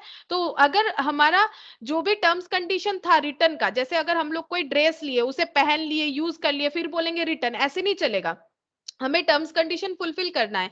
जैसे प्रोडक्ट उन्होंने दिया था उसी पैटर्न में मुझे रिटर्न करना है, और मुझे कॉज भी दिखाना पड़ता है। अगर तुम लोग रिटर्न जनरेट किए हो कभी तो देखना, वहां कॉज का एक पेज आ जाता है, वहां लिखना पड़ता है आप क्यों ये प्रोडक्ट को रिटर्न कर रहे हैं, क्या ये मतलब इसका कलर में कुछ चेंजेस था, या फिर मेटेरियल एज पर जो बताया गया था उस हिसाब से नहीं था, या फिर क्या था, इस हिसाब से क्या होता है, रिटर्न कर दिया जाता है। तो अब देखो, sale of goods on approval basis इसी तरह के कंसेप्ट पे बना हुआ है। तो यहाँ पर देखो क्या बोला है, नॉर्मल कोर्स ऑफ बिजनेस में हम लोग जब कस्टमर को गुड्स बेचते हैं तो इसे हम लोग सेल ही मानते हैं, ठीक है। और इसके लिए हम लोग रिकॉर्ड भी कर देते हैं, जैसे कैश सेल का रिकॉर्डिंग क्या करते हैं, कैश सेल में करते हैं कैश टू सेल्स, और क्रेडिट सेल में क्या करते हैं, डेटर टू सेल्स, मतलब इसको भी हम लोग सेल्स ही रिकॉर्ड कर रहे हैं, ऐसे थोड़ी ना बोल रहे कि ये सेल्स नहीं है, सेल्स ही है, पैसा बाद में मिलेगा। अब यहाँ पर क्या बोल रहा है देखो, However, when a businessman wants to increase his sales or introduce a new product in market, अगर हम लोग न्यू प्रोडक्ट इंट्रोड्यूस करना चाहते हैं, लोगों के दिमाग में कुछ और प्रोडक्ट चल रहा है जो कि ओल्ड प्रोडक्ट है, अगर हमें अपना प्रोडक्ट को मार्केटिंग करना है तो हमें कुछ फैसिलिटीज तो देना पड़ेगा। लोग अपना पुराना जो आदत है वो क्यों छोड़े, क्यों वो लोग पुराना प्रोडक्ट को छोड़ के नया प्रोडक्ट ले, वो लोग नया प्रोडक्ट तभी लेगा या तो हमें उसमें कुछ बेनिफिट दिखाना पड़ेगा, या तो हम लोग कुछ ऑफर दे सकते हैं कि आप इसको ले जाइए बाद में पैसा दीजिएगा, इस तरह से हमें मार्केटिंग करना पड़ेगा। तो वही बोल रहा है देखो, न्यू प्रोडक्ट जब इंट्रोड्यूस होता है मार्केट में, ही यूजुअली फेसेस हार्डशिप, तो किसी को भी प्रॉब्लम होता है अपना प्रोडक्ट को लॉन्च करने में, due to competition prevailing in the market, to counter it goods are sometimes send to the customer on sale और रिटर्न बेसिस। इसीलिए ये अप्रोच लाया गया है कि आप ले जाइए, आपको पसंद आता है तो रखिए, पैसा दीजिए, नहीं आता है तो आप रिटर्न कर दीजिए, लेकिन एक टाइम पीरियड रहता है जैसे कि 15 डेज 20 डेज इस तरह का। Here, goods sent on approval or return basis means goods are delivered to the customer with the option to retain or return. मतलब हम लोग कस्टमर को गुड्स डिलीवर कर रहे हैं और उसमें ऑप्शन दे रहे हैं, आप रख भी सकते हो, आप रिटर्न भी कर सकते हो, जो कि ऑनलाइन में तुम लोग बहुत इजीली समझ पाओगे। जो कि रिटर्नेबल गुड्स होता है उसमें क्या होता है, आपको पसंद आया रखो, नहीं पसंद आया स्पेसिफाइड टाइम के अंदर जैसा मेरा प्रोडक्ट था वैसे रिटर्न करोगे तो हम ले लेंगे with a specified period। ये देखो specified period, generally this transaction take place between a manufacturer and a retailer। normally manufacturer और retailer के अंदर पहले होता था, ठीक है, अभी तो कस्टमर के साथ सेलर का भी होता है ऑनलाइन की वजह से, लेकिन पहले मैन्युफैक्चरर के साथ रिटेलर का होता था। मतलब मान लो कोई एक रिटेलर है, रिटेलर क्या कर रहा है, अलग अलग तरह का मान लो बिस्किट्स रख रहा है, और मैन्युफैक्चरर एक नया आया, वो बोल रहा है आप मेरे कंपनी का भी बिस्किट्स रख के देखिए और बेचिए, ठीक है। तो फिर रिटेलर बोलेगा देखो मेरा तो यही ब्रांड बिकता है, हम नया ब्रांड रख के क्या करें, अगर नहीं बिकेगा तो मैन्युफैक्चरर बोलेगा भाई अभी पैसा मत दो, आप अगर कस्टमर को बेच पाते हो तभी पैसा देना, आपको अगर इसमें प्रॉफिट दिखता है। तो ये मैन्युफैक्चरर और रिटेलर के अंदर पहले होता था, लेकिन आज के दिन पे करंट सिनेरियो पे ये कस्टमर के साथ डायरेक्टली होता है through online sales, where the buyer is given time of few days to return the goods if the buyer believes that the specification of goods are different from the same mention on the website at the time of sales। लेकिन buyer चाहे तो उसे return कर सकता है, अगर लगता है कि उसने जब वेबसाइट में उस प्रोडक्ट को देखा था तो जो उसका कॉन्फ़िगरेशन था वो अगर अभी नहीं उसे लग रहा है कि एट पर नहीं है तो वो रिटर्न कर सकता है। There may be certain terms and condition to administrate the return of goods, लेकिन कुछ conditions होता है, ठीक है। Following are essential features of the sale of goods on return basis. There is a change in the possession of goods from one person to another. सबसे पहले देखो जब हम लोग सेल रिटर्न बेसिस पे करते हैं या फिर अप्रूवल बेसिस पे, तो हम लोग सिर्फ पोजेशन देते हैं गुड्स का। मतलब मान लो तुमने एक ड्रेस खरीदा, उसमें लिखा हुआ था 15 दिन बाद 15 दिन के अंदर आप चाहे तो रिटर्न कर सकते हैं, मतलब 15 दिन तक कंपनी के दिमाग में ये घूम रहा है जब तक आप रिटर्न जनरेट नहीं करते हो और 15 दिन नहीं आता है तब तक कंपनी को ऐसा लगेगा हो सकता है कि मेरा सेल कैंसिल हो जाए, मुझे कस्टमर रिटर्न कर दे, जब तक 15 दिन नहीं होता है। अगर 15 दिन हो जाता है तो जो सेलर है वो कंफर्म हो जाएगा कि ये मेरा सेल हो चुका है, क्योंकि कस्टमर ने रिटर्न जनरेट नहीं किया तो ये कंफर्म सेल हो चुका है। तो ये देखो there is a change in the position, तो तब तक जब तक वो टाइम पीरियड नहीं पार हो जाता है तब तक जो सेलर है वो क्या बोलेगा, मैंने पोजीशन दिया है प्रोडक्ट को रखने का, सेल नहीं किया है, इसका मतलब मैंने ओनरशिप नहीं दिया। ओनरशिप उस दिन ट्रांसफर होगा जिस दिन 15 डेज क्रॉस कर जाएगा। नॉर्मल सा बात है, अगर मैंने आज कोई प्रोडक्ट खरीदा है, सपोज आज तो 31 है, मान लेते हैं अगर 1 तारीख है और 15 दिन के अंदर 1 जून, ठीक है, 15 जून तक मुझे टाइम पीरियड दिया गया है, तो जो सेलर है, तुम लोग खुद को एक बार सेलर सोचो ना, तुम्हारे दिमाग में ये चलेगा आज 1 तारीख है, 2 3 4 5 पता नहीं कब रिटर्न आ जाए। 15 के बाद जैसे 16 तारीख हो गया और मैंने रिटर्न नहीं किया तो मेरा तो टाइम पीरियड खत्म, अब रिटर्न करने पे तो वो लेने वाला है नहीं, तो वो क्या बोलेगा, हाँ मेरा कंफर्म सेल हो गया। कंफर्म सेल उसे पता चलेगा 16th को, लेकिन उसने इसको सेल बोल के ही रिकॉर्ड कर दिया है। उसने कौन सा एंट्री कर दिया है, क्रेडिट सेल का, सेल बोल के वो रिकॉर्ड करता है, लेकिन कंफर्म सेल पता चलेगा 16 तारीख को, अगर टाइम पीरियड हमारे पास 15 दिन का है। तो इतने टाइम पीरियड में सिर्फ पोजीशन रहता है हमारे पास प्रोडक्ट का, और इस डेट पे हमारे पास ओनरशिप भी आ जाएगा, ठीक है, ओनरशिप भी आ जाएगा। ये देखो, the customer does not incur any liability when the goods are merely sent to him in case of online transaction. Sometimes customer are given choice to pay on receipt of goods and in some case they are required to pay in advance. ये क्या बोल रहा है, ये तो तुम लोग को पता ही है। नॉर्मली क्या होता है, कस्टमर को क्या करना पड़ता है ऑनलाइन ट्रांजैक्शन में, कभी कभार ऐसा होता है कि कैश ऑन डिलीवरी मिल जाता है, मतलब प्रोडक्ट घर पे आए तब पैसा दो, कभी कभी बोला जाता है कि पहले पेमेंट कर दो उसके बाद ही आपके पास गुड्स पहुंचेगा, पहले पेमेंट करना जरूरी है, तो एडवांस पेमेंट के बारे में भी बोला जाता है। Even in case the buyer has paid in advance it retains the right of refund. अगर हम लोग पे कर भी देते हैं तो भी हमें रिटर्न मिल जाएगा। अगर रिटर्नेबल प्रोडक्ट है, हम लोग रिटर्न जनरेट करते हैं, अगर मैंने एडवांस भी पे करके रखा है तो भी कोई बात नहीं है, मुझे रिटर्न मिलेगा, रिटर्न में मुझे मेरा पैसा मिल जाएगा। वो लोग आके अपना प्रोडक्ट चेक करेंगे कि सही है कि नहीं, अगर उन्हें लगता है कि बिल्कुल सही है, कहीं से भी हम लोगों ने डैमेज नहीं किया है, प्रोडक्ट लेंगे, कुछ टाइम बाद हमारे अकाउंट में पैसा जो है वो ट्रांसफर हो जाएगा। तो ये 3 कंडीशन होता है सेल ऑन अप्रूवल बेसिस पे। और देखो यहाँ पर as per definition given under the sale of goods act, जो कि तुम लोग लॉ में पढ़ चुके हो, सेल ऑफ गुड्स एक्ट 1930, इसमें क्या होता है देखो, the sale will take place और the property in goods pass to the buyer. कब माना जाता है कि सेल हुआ है, कब कब माना जाएगा सेल होगा, when he signifies his approval और एक्सेप्टेंस टू द सेलर, जब सेलर को हम लोग अप्रूवल दे देंगे कि हाँ हम ये खरीदना चाहते हैं। जैसे जब 16 तारीख आएगा खुद ब खुद अप्रूवल जनरेट हो जाएगा, मतलब उसे पता चल जाएगा ना कि अब रिटर्न करना चाहे तो भी कस्टमर रिटर्न नहीं कर सकता है क्योंकि टाइम पीरियड चला गया है, तो इसका मतलब ये सेल हो गया है, अप्रूवल मिल गया, किसको, सेलर को। या फिर हो सकता है कि अगर हम लोग ऑनलाइन नहीं नॉर्मल किसी दुकान से खरीद रहे है और उन्होंने कहा कि आप 5 दिन बाद हमें बता दीजिए, और 5 दिन बाद अगर हम उन्हें फोन करके बताते हैं हमें प्रोडक्ट पसंद आ गया, ले रहे हैं, तो प्रोडक्ट को वो लोग सेल मान लेंगे। When it does some act adopting the transaction, मतलब कुछ एक्ट करना पड़ेगा, जैसे मैंने कहा कि हम फोन करके बता देंगे कि हाँ मुझे पसंद है, हम ले रहे हैं, तो इसे हम लोग सेल मानेंगे। If it does not signifies his approval और acceptance to the seller but retain the goods without giving notice of rejection on the expiry of the specified time, if a time has been fixed or any, or on the expiry of the reasonable time if no time has been fixed। मतलब क्या बोल रहा है, और कब cell माना जाएगा, जैसे मान लो 15th के अंदर अगर मैंने कोई रिटर्न जनरेट नहीं किया तो वो ऑटोमेटिकली सेल माना जाएगा। अगर 15th के अंदर मैंने कोई रिटर्न जनरेट नहीं किया तो ऑटोमेटिकली वो सेल माना जाएगा। जैसे यहाँ पर टाइम पीरियड था 15 दिन का, ठीक है, वही चीज बोल रहा है। तो अगर हम लोग स्पेसिफाइड टाइम में कोई एक्शन नहीं लेते हैं तो उसे सेल माना जाएगा। इसके अलावा और कब सेल माना जाएगा, अगर हम लोग फोन वगैरह करके बताते कि हमें पसंद आ गया प्रोडक्ट, ठीक है, या फिर मेल वगैरह करके कि ये परचेस कर रहे हैं, तो ये भी हम लोग सेल मानेंगे। और अगर हम लोग कोई सिग्निफिकेंस अप्रूवल देते हैं तो भी हम लोग सेल मानेंगे। तो बेसिकली ये तीनों पॉइंट का जिस्ट ये है कि कस्टमर अगर ऐसा कोई एक्टिविटी करता है जिससे पता चलता है कि हाँ ये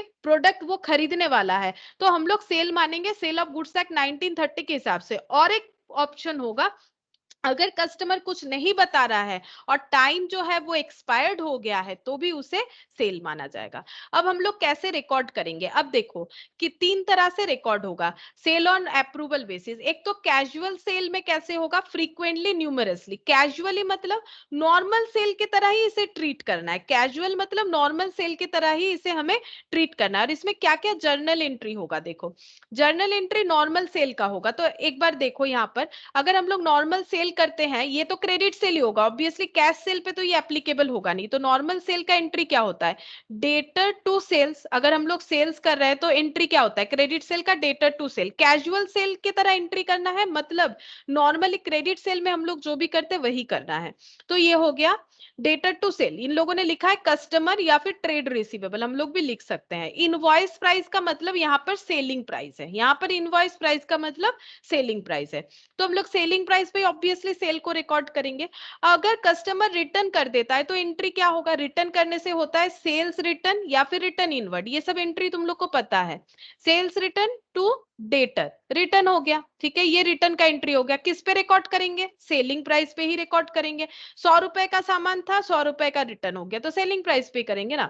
अच्छा, और अगर गुड्स एक्सेप्टेड हो जाता है तो कोई एंट्री नहीं करना पड़ता है। क्यों, मान लो मैंने 100 रुपीज का प्रोडक्ट बेचा था, ठीक है, 200 का, उसमें से 100 रिटर्न हो गया, बाकी 100 जो है वो लोग अप्रूव्ड कर चुके हैं, जो कस्टमर है वो अप्रूव्ड कर चुके हैं, तो मुझे रिकॉर्ड करना ही नहीं है क्योंकि मैंने तो ऑलरेडी सेल का एंट्री पास कर रखा है। तो हम क्यों रिकॉर्ड करें, नहीं करेंगे, सेल का एंट्री तो मैंने यहाँ पर कर रखा है। तो इसके मतलब ये हो गया, अगर वो अप्रूवल आ जाता है तो कोई भी एंट्री का जरूरत नहीं होता है, बिकॉज हम लोगों ने सेल एंट्री कर रखा है। अप्रूवल हो गया, बहुत अच्छा बात है, सेल तो हम लोग रिकॉर्ड कर चुके हैं, बस पैसा ले लेंगे, ठीक है, जब पेमेंट आएगा पेमेंट लेंगे। इसीलिए देखो गुड्स एक्सेप्टेड तो कोई भी एंट्री नहीं करना है, लेकिन कब नहीं करना है, अगर इनवॉइस प्राइस पे एक्सेप्टेड हो रहा है।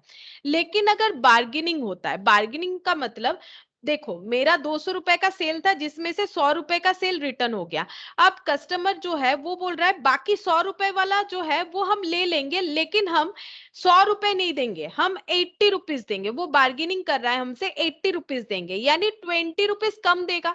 मेरा 200 रुपए का मैंने प्रोडक्ट सेल किया था, मान लो मिस्टर ए को मैंने 200 रुपए का product sale on return basis पे बेचा था, उन्होंने 100 रुपए का प्रोडक्ट मुझे भेज दिया, रिटर्न कर दिया, और 100 रुपए के बारे में अभी तक कुछ नहीं बताया। थोड़े दिन बाद बता रहे हैं कि हाँ हम ये प्रोडक्ट तो लेंगे भाई, लेकिन हम 100 में तो नहीं लेंगे, अगर आप 80 में दो तो हम ले लेंगे, यानी less than the invoice price. तो अब मुझे एंट्री करना पड़ेगा, क्यों, क्योंकि मेरा वो सेल तो 100 रुपीज का है, अगर कोई 80 रुपीज में लेना चाहता है और हम रेडी है उसे बेचने के लिए, तो मेरा जो 20 रुपीज का कम हो रहा है, सेल 20 रुपीज से कम हो रहा है, उसके लिए मुझे एंट्री करना पड़ेगा। तो मेरा सेल जो है 20 रुपीज से कम होगा, तो सेल जो है वो कम हो जाएगा, सेल्स अकाउंट डेबिट करेंगे 20, 2 हो जाएगा डेटर, डेटर भी 20 रुपीज से कम हो जाएगा। तो ये देखो, अगर हम लोग ये देखो, when goods are accepted a lower price, तो क्या हो जाएगा, lower price than invoice price, यानी सेलिंग प्राइस से कम में हो रहा है, तो सेल्स टू ट्रेड रिसीवेबल या कस्टमर या डेटर, जो भी लिखो। और अगर ऐसा हो जाता है कि हम लोग बोल रहे हैं नहीं हम लोग बेचेंगे लेकिन अब 100 में नहीं बेचने वाले, 120 चाहिए, अगर आप मान लो मार्केट में बहुत अच्छा डिमांड चल गया प्रोडक्ट का, अब जिसको बेचा था वो जब फोन करके बोल रहा है या फिर कुछ भी इंटीमेशन दे रहा है कि खरीदना है, हम लोग बार्गेन करना स्टार्ट कर दिए, अब तो 100 में नहीं बेचेंगे 120 में बेचेंगे, लेना है तो लीजिए नहीं तो रिटर्न कर दीजिए। अब अगर वो मान जाता है खरीदने के लिए तो हम लोग 20 रुपीज का और भी सेल रिकॉर्ड करेंगे। तो वो कैसे हो जाएगा, 20 रुपीज का अगर और भी सेल रिकॉर्ड करेंगे तो वहां पर हो जाएगा डेटर, और भी मेरा डेटर बढ़ेगा, डेटर टू सेल्स, 20 रुपीज का मैंने सेल रिकॉर्ड कर दिया। अगर हायर प्राइस में होगा, ये देखो higher than invoice price, lower than invoice price, इसका मतलब। नेक्स्ट देखो, यहाँ पर क्लोजिंग स्टॉक का भी एंट्री होता है। अब क्लोजिंग स्टॉक का एंट्री कैसे होगा, ये देखो, at the year end when goods are lying with customers and the specified time limit is yet to expire, मतलब इसका मतलब क्या हुआ, देखो सपोज ईयर एंड आ गया, ठीक है, ईयर एंड कब आया, 31 मार्च 2021 में ईयर एंड आ गया, और ईयर स्टार्ट हुआ था 1 अप्रैल 2020 में, और मैंने जो सेल ऑन अप्रूवल बेसिस में प्रोडक्ट बेचा था उसका अप्रूवल टाइम खत्म हो रहा है 1 मई 21 को, लेकिन मेरा तो ईयर एंड आ गया, ईयर एंड में मेरा बनेगा फाइनल अकाउंट्स। अब फाइनल अकाउंट्स मतलब ट्रेडिंग पीएल बैलेंस शीट। अब प्रॉब्लम क्या है, मैंने तो प्रोडक्ट बेचा है वो भी अप्रूवल बेसिस में, अप्रूवल का लास्ट डेट है ये, ठीक है।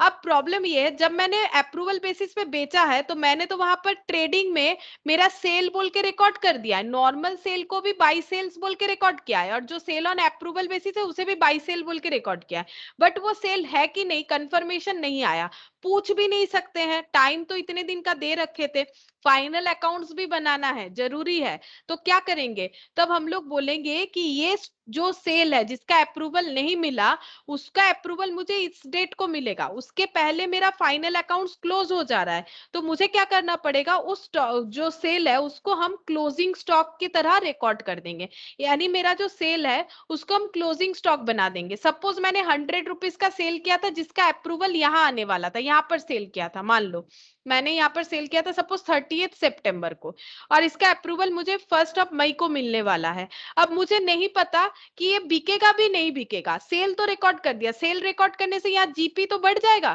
तो वो तो गलत हो जाएगा, पता नहीं कि आगे जाके सेल हो भी ना हो तो मेरा पूरा फाइनल अकाउंट्स गलत शो करेगा, तो मुझे क्या करना पड़ेगा, इसको क्लोजिंग स्टॉक दिखाएंगे। अब मेरा सेलिंग प्राइस 100 था लेकिन ये प्रोडक्ट जो था ना वो 80 रुपीज का था, तो हम यहाँ पर क्लोजिंग स्टॉक कितना दिखा देंगे, 80 रुपीज, और इस सेल को क्या कर देंगे, कैंसिल। तो क्या करना पड़ेगा, ऐसा अगर सिचुएशन आता है तो पहले सेल को कैंसिल करेंगे, सेल कैंसिल करने का रिवर्स एंट्री होगा sales to debtor, sales to debtor हो जाएगा, फिर इसका क्लोजिंग स्टॉक को रिकॉर्ड करेंगे। देखो यहाँ पर ऐसे ही किया है, सेल्स टू डेटर या कस्टमर, ये देखो पहले कैंसिल करो फिर इसको रिकॉर्ड करो। ट्रेडिंग में हम लोग लिखते हैं बाई क्लोजिंग स्टॉक, इसको लिखेंगे बाई इन्वेंट्री यानी stock with customer on sale और रिटर्न बेसिस, ये देखो टू ट्रेडिंग अकाउंट। अब एक क्वेश्चन करते हैं, देखो समझ जाओगे, ये देखो काफी इंटरेस्टिंग है, देखो इलस्ट्रेशन 1, ये भी जर्नल बेस्ड ही है चैप्टर। देखो यहाँ पर क्या दिया हुआ है, CE sends goods to customer on sale और return basis, the following transaction took place during 2019। अच्छा, तो यहाँ पर लिखते हैं क्वेश्चन नंबर 1, देखो यहाँ पर क्या दिया हुआ है, send goods to customer on sale और return basis at cost plus 33 and 1/3%। इसका मतलब क्या है, कॉस्ट प्लस 33 एंड 1/3%, ये देखो कॉस्ट प्लस 33 एंड 1/3%, इसका मतलब है मेरा जितना भी कॉस्ट है उसमें हम 33 एंड 1/3% प्रॉफिट लगा के बेचते हैं। तो कितना में बेचते हैं, 33 एंड 1/3 मतलब कितना होता है, 33 एंड 1/3 मतलब होता है 1/3 एक्चुअली, ठीक है। इसके अलावा भी तुम लोग कैलकुलेटर में करके देख सकते हो, 33 एंड 3 कितना होता है, 33 एंड 3 होता है 99 प्लस 1, 100/3 होता है, इसका मतलब कितना हो जाएगा 100 प्लस 100/3%, तो 100 plus 100 divided by 3 whole divided by 100, क्योंकि परसेंटेज है ना, तो 100 प्लस 100/3 इंटू 1/100, तो ये 1/3 हो जाएगा। ठीक है, 1/3 मतलब क्या होता है, 100 पे 1/3 देखो 33.33 आता है, तो 100 प्लस 33.33, तो 133.33, मतलब सिंपल सा बात है कि 100 रुपए का प्रोडक्ट हम लोग 133.33 में सेल करते हैं। अब देखो आगे क्या बोल रहा है, गुड्स भेजा गया है 1 लाख रुपीज का, जो कि इसका सेलिंग प्राइस है। कैसे पता चला, ये देखो, sent goods to customer, customer को हम लोगों ने भेजा है कितने में, 1 लाख में, तो ये मेरा सेलिंग प्राइस है। तो 15 सितंबर को सेल करने का एंट्री क्या होगा, debtor to sale, debtor to sales, credit sale कर रहे हैं ना, कितने का, 1 लाख, क्योंकि ये अप्रूवल बेसिस है, लेकिन इसको हम लोग कैजुअल सेल यानी क्रेडिट सेल की तरह ही ट्रीट करेंगे। तो सेल कर दिया। उसके बाद 20 अक्टूबर को गुड्स रिटर्न हो गया है। बताओ 20 अक्टूबर को अगर गुड्स रिटर्न हो गया है, उसमें से कितने का, 40,000 का, तो क्या एंट्री होना चाहिए, गुड्स रिटर्न का एंट्री क्या होता है बताओ, गुड्स रिटर्न का एंट्री क्या होगा बताओ, ये सब तो 11 का entry, return to debtor, sales return to debtor, correct. ये देखो सेल्स रिटर्न 40,000 का सेल्स रिटर्न हो गया टू डेटर, इतना रिटर्न हो गया। बताओ अब मार्केट में सेल के हालत में कितना प्रोडक्ट बचा हुआ है, 1 लाख में अगर 40,000 रिटर्न हो गया तो कितना प्रोडक्ट ऐसे है कि जो सेल हो सकता है, 60,000, 60,000, correct. Received letter of approval, customer से अप्रूवल मिला 40,000 का, 60,000 मार्केट में ऐसा प्रोडक्ट था जो बिक सकता था, लेकिन 40,000 का अप्रूवल आया कितने तारीख को, 25 नवंबर को। तो बताओ क्या इसका एंट्री करे या नहीं करे, क्या इसका एंट्री करे, नॉर्मली अप्रूव होने का मतलब जो है, 2 नहीं करेंगे क्योंकि ऑलरेडी तो यहाँ रिकॉर्ड कर रखे हैं डेटर टू सेल, क्योंकि देखो अप्रूवल होने से एंट्री क्या होता है, अप्रूवल होने से बिकेगा, तो पैसा तो नहीं मिल रहा है, तो डेटर टू सेल होना चाहिए। तो डेटर टू सेल अगर हम लोग 40,000 रिकॉर्ड करेंगे तो मेरा सेल कितना हो जाएगा पता है, 1 लाख में 40,000 रिटर्न, 60,000 और 40,000 फिर से 1 लाख, क्यों करे, ये तो गलत हो जाएगा ना। तो मैंने तो रिकॉर्ड कर ही रखा है सेल, बस अप्रूवल मिल गया है कि हाँ 40,000 वाला प्रोडक्ट हम लोग खरीदेंगे, तो यहाँ पर नो एंट्री, यहाँ कोई एंट्री नहीं होता है इस वजह से। अच्छा, नेक्स्ट देखो, goods with customer awaiting for approval, 20,000 का प्रोडक्ट जो है एवेटिंग फॉर अप्रूवल, करेक्ट है, क्योंकि देखो 1 लाख का हम लोगों ने टोटल सेल किया था, ठीक है, उसमें से 40,000 रिटर्न हो गया, बचा कितना, 60,000, 60,000 में 40,000 अप्रूव्ड हो गया कि हाँ खरीदना है, लेकिन 20,000 अभी भी बचा हुआ है अप्रूवल के लिए, वही बता रहा है देखो, goods with customer awaiting for approval 20,000, कौन से डेट पे, 31 ऑफ दिसंबर पे। तो 31 ऑफ दिसंबर क्या है, ईयर एंडिंग है, ईयर एंडिंग है 31 ऑफ दिसंबर, कहाँ लिखा हुआ ये देखो, accounting year closes on 31 of December. अब 31 ऑफ दिसंबर आ गया और हमें नहीं पता ये 20,000 बिकेगा कि नहीं बिकेगा, नहीं पता, तो हमें क्या करना पड़ेगा, हमें इसे क्लोजिंग स्टॉक दिखाना पड़ेगा, नहीं तो मेरा जीपी गलत शो करेगा, क्योंकि मेरा सेल, इसका मतलब देखो मेरा सेल क्या हो जाएगा, अगर ये ट्रेडिंग देखोगे तो यहाँ पर हम बाई सेल्स रिकॉर्ड कर रहे हैं 1 लाख, ठीक है, पहले एंट्री के हिसाब से। उसके बाद जब सेल्स रिटर्न हुआ तो मैंने यहाँ से रिटर्न लेस कर दिया होगा 40,000, तो मेरा सेल कितना दिख रहा होगा, 60,000। बट मुझे पता चल गया है कि मेरा सेल 40,000 कंफर्म है, लेकिन 20,000 का कंफर्मेशन नहीं है, तो अगर हम इस 60,000 ही लिख देंगे तो यहाँ पर जीपी कितने सेल पे दिखेगा पता है, 60,000 पे, जो कि रॉन्ग है।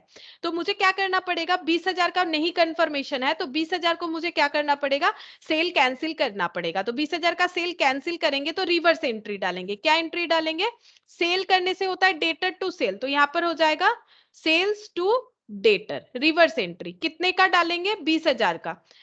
देखो 20,000 का मैंने रिवर्स एंट्री दे दिया, तो ऑटोमेटिकली यहां से मेरा फिर से कितना माइनस हो जाएगा, यहाँ 60,000 लिखते हैं, ठीक है, समझने के लिए यहाँ 60,000 लिखते हैं, तो 60,000 यहाँ पर 20,000 जो है ये मैंने सेल कैंसिल कर दिया, इसको कैंसिल लिख सकते हैं, तो बचा कितना, 40,000। अब करेक्ट है, 40,000 तो कंफर्म है सेल, तो इसका जीपी रिकॉर्ड कर सकते हैं, नो प्रॉब्लम। अब ये 20,000 सेल तो मैंने कैंसिल कर दिया, बट इसको क्लोजिंग स्टॉक दिखाना पड़ेगा, क्योंकि ये प्रोडक्ट तो है मेरे गोडाउन में नहीं है, कस्टमर के पास है, तो मैंने जब परचेस लिखा होगा, परचेस से ही तो सेल किया होगा या ओपनिंग स्टॉक से, तब तो ये पूरा ही यहाँ पर आ गया होगा, तो बैलेंस करने के लिए मुझे ये क्लोजिंग स्टॉक दिखाना चाहिए, क्योंकि प्रोडक्ट कैसे कम हो सकता है, प्रोडक्ट या तो सेल होके कम हो सकता है, या तो लॉस्ट हो सकता है एबनॉर्मली, या तो क्लोजिंग स्टॉक, तो मुझे क्लोजिंग स्टॉक दिखाना पड़ेगा। तो हम क्लोजिंग स्टॉक दिखाएंगे, क्लोजिंग स्टॉक इधर होता है तो टू ट्रेडिंग होता है, टू ट्रेडिंग, और सिर्फ क्लोजिंग स्टॉक नहीं लिख के हमें लिखना है इन्वेंट्रीज लिख सकते हैं, क्लोजिंग स्टॉक को अभी इन्वेंट्रीज बोला जाता है, इन्वेंट्रीज लाइन विथ कस्टमर। अब बताओ इन्वेंट्रीज का वैल्यू कितना हो जाएगा, क्योंकि 20,000 तो है selling price, but cost price हमें ढूंढना है। कॉस्ट प्राइस कितना होगा बता सकते हो, क्योंकि स्टॉक हमेशा कॉस्ट में रिकॉर्ड होता है, स्टॉक हमेशा कॉस्ट में रिकॉर्ड होता है। तो 20,000 मेरा सेलिंग प्राइस है, तो कॉस्ट प्राइस कितना होगा, ये देखो कॉस्ट प्राइस कितना होगा, 20,000 अगर सेलिंग प्राइस है तो सेलिंग प्राइस कितना है 133.33, तो 20,000 इज इक्विवेलेंट टू 133.33, और कॉस्ट कितना है 100, ये देखो कॉस्ट कितना है 100, तो इसका निकालो कितना होगा 20,000 डिवाइडेड बाय, कैसे करोगे देखो तुम लोग कैलकुलेटर लो और लिखो 20,000 डिवाइडेड बाय 133.33, जब तक कैलकुलेटर लेगा तब तक 33 लिखते जाना है, इंटू 100, तो देखो राउंड में आंसर आएगा 15,000, नहीं तो पॉइंट में आएगा, सिर्फ 2 3 लोगे तो पॉइंट में आएगा, पॉइंट के बाद 3 तब तक लिखते जाना है जब तक कैलकुलेटर लेगा। और ऐसा कब करना है, जब हमारा ऐसा कोई फिगर आएगा, मतलब पॉइंट के बाद एकदम रिदम में एक ही तरह का नंबर आ रहा है, तब हम लोग ये प्रोसेस यूज करते हैं। तो क्लोजिंग स्टॉक कितना हो गया 15,000। अब ये बैलेंस हो जाएगा, अगर हम लोग इस तरह से क्लोजिंग स्टॉक को रिकॉर्ड करेंगे तो ये बैलेंस हो जाएगा। ठीक है, आसान सा चैप्टर है, इसको तुम लोग थोड़ा सा समझ जाओगे तो इजीली कर पाओगे। अब ये नेक्स्ट और एक क्वेश्चन करते हैं, इसको तुम लोग मुझे बताना, ठीक है, इसमें क्या क्या रिकॉर्ड होना चाहिए। देखो illustration 2,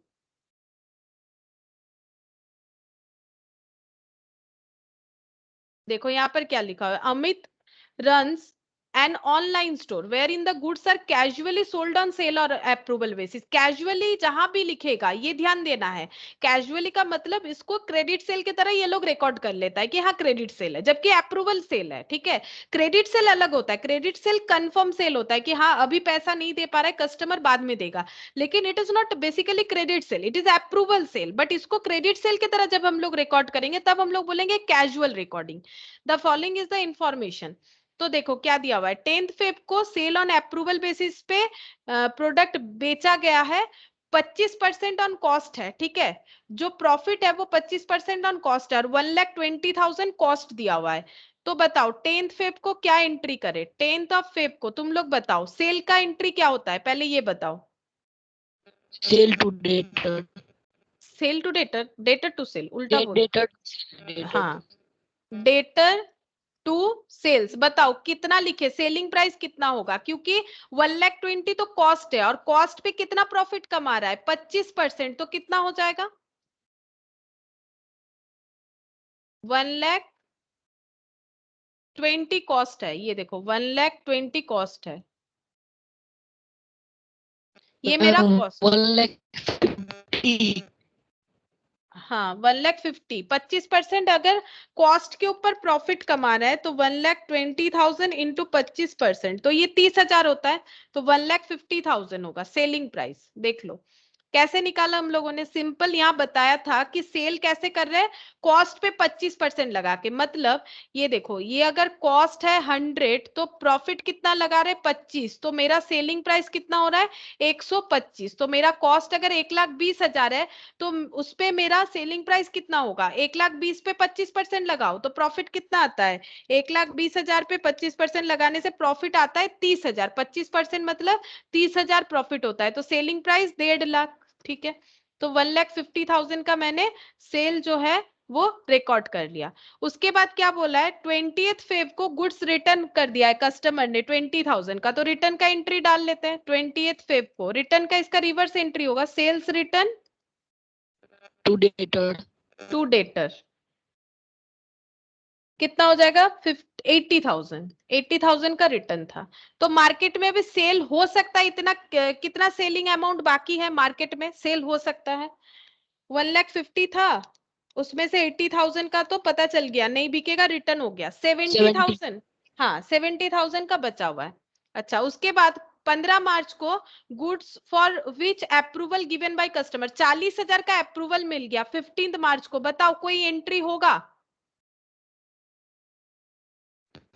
no ma'am. No entry, क्योंकि अप्रूवल पे कोई एंट्री नहीं होगा, ऑलरेडी हम लोगों ने रिकॉर्ड कर रखा है। तो देखो 70,000 का माल था मार्केट में, 70,000 हम लोग बेच सकते थे, जिसमें से 40,000 का तो कंफर्मेशन आ चुका है, मतलब 30,000 का अभी तक नहीं पता क्या होगा। देखते हैं क्वेश्चन आगे क्या बोल रहा है।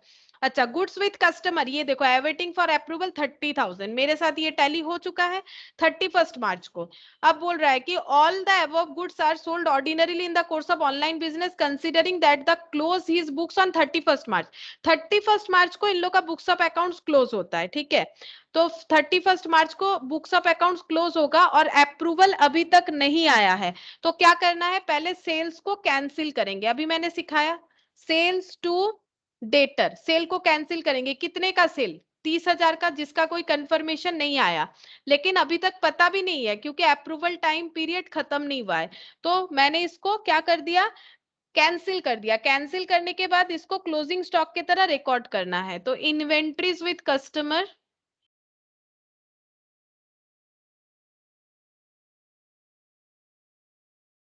टू ट्रेडिंग, बताओगे कितना क्लोजिंग स्टॉक होगा? ये तो सेल प्राइस है, इसका कॉस्ट प्राइस बताओ।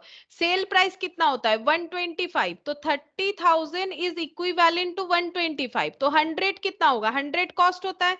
यूनिटरी मेथड करो, 30,000 डिवाइडेड बाय 125 इंटू 100, 24,000। ये देखो 24,000, तो ये कितना हो जाएगा? 24,000। देखो यहाँ पर मेन ये चीज है, ये ट्रांसफर करना तुम लोग को आना चाहिए। जब भी बोल रहा है प्रॉफिट ऑन कॉस्ट 25%, मतलब 25% प्रॉफिट, यानी 100 रुपए में 25 रुपया प्रॉफिट। किसके ऊपर? कॉस्ट के ऊपर। तो सेलिंग प्राइस कितना होगा? अगर मैंने कोई प्रोडक्ट 100 रुपए में खरीदा है और उसे हम 25 रुपए प्रॉफिट लगा के बेचने वाले हैं, तो सेलिंग प्राइस 125 हो रहा है। तो इस हिसाब से हम इक्विवेलेंट कर रहे हैं। अगर सेलिंग प्राइस 125 है, दिस इज 30,000 इक्विवेलेंट टू 125, तो 100 इक्विवेलेंट टू जितना होगा वही मेरा कॉस्ट, क्योंकि ये बता रहा है सेलिंग प्राइस और ये बता रहा है कॉस्ट प्राइस। तो इक्विवेलेंट करके 24,000 हमारा ट्रेडिंग में क्लोजिंग स्टॉक शो हो जाएगा, ठीक है। अच्छा, ये हुआ इलस्ट्रेशन 2। अच्छा, और एक करवा देते हैं, देखो और एक हो जाएगा। Mister Kumar sales goods on approval on return basis casually. देखो कैजुअली मतलब क्रेडिट सेल की तरह रिकॉर्ड करना है। He has sold goods 1,50,000 sold at a profit of 33 and 1/3% on sale. देखो सेल किया है 1,50,000 में और प्रॉफिट कैसे कमा रहे? 33 and 1/3% ऑन सेल। तो इसको पहले समझो, इसको पहले समझना पड़ेगा। क्वेश्चन 3, ये देखो सेल करके कैसे प्रॉफिट कमा रहे हैं? Sold at A profit of 33 and 1/3% on cell. तो यहाँ पर 3 पॉइंट कर लेते हैं, कॉस्ट, प्रॉफिट और सेल, ठीक है। तो प्रॉफिट कितना कमा रहे? 33 and 1/3% on cell, on sale बोला है, और 33 and 1/3% ऑन सेल, ये प्रॉफिट है। तो इसका मतलब ये परसेंटेज सेल डिफाइन कर रहा है। जैसे देखो 25% यहाँ पर था, 25% ऑन कॉस्ट, तो कॉस्ट 100 होगा। परसेंटेज का मतलब 100 होता है, तो 25% मतलब 25/100, तो 100 क्या हुआ? कॉस्ट, 25 हो गया प्रॉफिट। अब 33 and 1/3% ऑन सेल, इसका मतलब क्या हुआ? 33 1/3 by 100, तो 100 मेरा सेल हो जाएगा, ठीक है।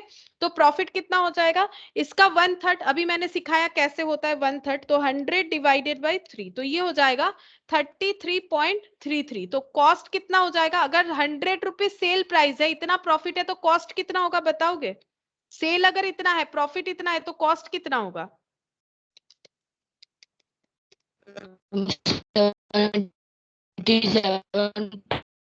76.67 हाँ 66.67। 100 माइनस ये हो जाएगा, सेल में से प्रॉफिट हटाएंगे तभी ना कॉस्ट मिलेगा, सेल में से प्रॉफिट हटाने से कॉस्ट मिलता है, तो ये हमारा कॉस्ट होगा। अच्छा, अब देखो सेल हुआ है 1,50,000 में, which has been awaiting approval from the customer as on date of closing of the books, ठीक है। तो पहले सेल का रिकॉर्डिंग कर लेते हैं। सेल कितना हुआ है? डेटर टू सेल करना पड़ेगा। अच्छा, डेटर टू सेल्स, इतने का सेल्स हुआ है, कितने का? 1,50,000 का, ये रिकॉर्ड कर लेते हैं। अच्छा, उसके बाद यहाँ पर बोल रहा है कि अप्रूवल के लिए वेट किया जा रहा है। After the expiry of the period the customer have accepted goods equivalent to 75% of the cost of the goods. अच्छा, कस्टमर ने क्या बोला है? कस्टमर बोल रहा है कि हम 75% प्रोडक्ट ले लेंगे और 75% जो है वो 75% जब वैल्यू कर रहे हैं वो कॉस्ट के हिसाब से वैल्यू हो रहा है। देखो क्या लिखा है, after expiry of the period the customer have accepted goods. तो सबसे पहले है एक्सपायरी होने के बाद कस्टमर बोल रहा है, तो इसका मतलब हमें क्या करना चाहिए? एक्सपायरी पीरियड के बाद कस्टमर ने कंफर्मेशन दिया है, तो पहले हम लोग एक्सपायर पीरियड आ गया है तो सेल को कैंसिल करना पड़ेगा। ठीक है, तो पहले लिखेंगे सेल्स टू डेटर, कैंसिल करेंगे। क्यों कैंसिल कर रहे हैं? क्योंकि एक्सपायर पीरियड जाने के बाद कस्टमर बोल रहा है कि हाँ मुझे खरीदना है, तो ये 1,50,000 मैंने क्या कर दिया? कैंसिल कर दिया और इसको क्लोजिंग स्टॉक दिखा दिया होगा। जब एक्सपायरी डेट आया होगा और मुझे कोई कंफर्मेशन नहीं मिला होगा तो मैंने सेल को कैंसिल किया और क्लोजिंग स्टॉक बोल के रिकॉर्ड कर दिया। Inventories to trading. अच्छा, अब इसका कॉस्ट वैल्यू कितना होगा? अगर 1,50,000 मेरा सेल वैल्यू है तो कॉस्ट वैल्यू कितना होगा? तो 1,50,000 इक्विवेलेंट टू कितना हो रहा है? 100। तो ये कितना हो जाएगा? तो ये देखो ऐसे करो, 1,50,000 डिवाइडेड बाई 100, ये मेरा सेल है और कॉस्ट कितना होगा? 66.666 करके जब तक कैलकुलेटर लेगा लिखो तो हमें राउंड में मिलेगा। तो राउंड में देखो 999.9 ऐसे आ रहा है, तो 1 लाख हो रहा है। देखो 1 लाख कैसे निकाला हम फिर से बता रहे, देखो 1,50,000 मेरा सेलिंग प्राइस है और सेलिंग प्राइस मतलब 100, तो यहाँ पर इक्विवेलेंट टू 100 और मुझे निकालना है कॉस्ट प्राइस। कॉस्ट प्राइस है 66.67, ये तो मैंने लिखने के लिए लिखा है, लेकिन अभी मैंने बताया ना कैलकुलेटर में जब हमारा ऐसा मतलब रिदमिक डेटा आएगा कि 0.666 ऐसे आ रहा है तो हमें पूरा 66 तब तक लेना है जब तक कैलकुलेटर लेगा, तो 1 लाख हो जाएगा। मैंने क्लोजिंग स्टॉक इसे रिकॉर्ड कर दिया था। अब उसके बाद फिर से कस्टमर बोल रहा है कि हम प्रोडक्ट खरीदेंगे, कितना? 75% ऑफ द कॉस्ट जो है उतना प्रोडक्ट खरीदेंगे। तो जो प्रोडक्ट खरीदा जाएगा बताओ क्या उसका रिकॉर्डिंग होगा कि नहीं होगा? पहले मैंने सेल का रिकॉर्डिंग किया, फिर कैंसिल का रिकॉर्डिंग किया और उसे क्लोजिंग स्टॉक मान लिया, और उसके बाद कस्टमर बोल रहा है कि हाँ हम प्रोडक्ट खरीदेंगे। तो बताओ रिकॉर्ड करना है कि नहीं करना है? मैम करना है क्योंकि हमने करना है। कैंसिल हाँ, क्योंकि हम लोग कैंसिल कर दिए थे। तो डेटर टू सेल्स फिर से रिकॉर्ड करेंगे। अब कितना होगा? बोल रहा है कि कॉस्ट प्राइस का कितना हो रहा है, देखो बोल रहा है कि कॉस्ट प्राइस का 75% और कॉस्ट प्राइस कितना है? 1,50,000 का कॉस्ट प्राइस कितना है? अभी हम लोगों ने निकाला 1 लाख। 1 लाख का 75% कितना होता है? 75,000। ये मैंने 75,000। 75,000। ये देखो ऐसा क्यों लिख रहा है? क्योंकि क्वेश्चन में ही बोला है कि कस्टमर एक्सेप्ट कर रहा है गुड्स जो कि कॉस्ट प्राइस का 75% करने से जितना होगा, यानी 75,000 का सेल हम लोग करेंगे। ठीक है, इसका मतलब ये नहीं कि कॉस्ट में कर रहा है, ये इक्विवेलेंट बता रहा है। 75,000 का सेल हो रहा है जो कि मेरा कॉस्ट प्राइस का 75% है, कॉस्ट का 75% है। You are required to show the necessary journal entries, जो तो कर दिया मैंने क्योंकि ये जर्नल बेस्ड ही होता है, तो मैंने और लास्ट वाला रीड नहीं किया था।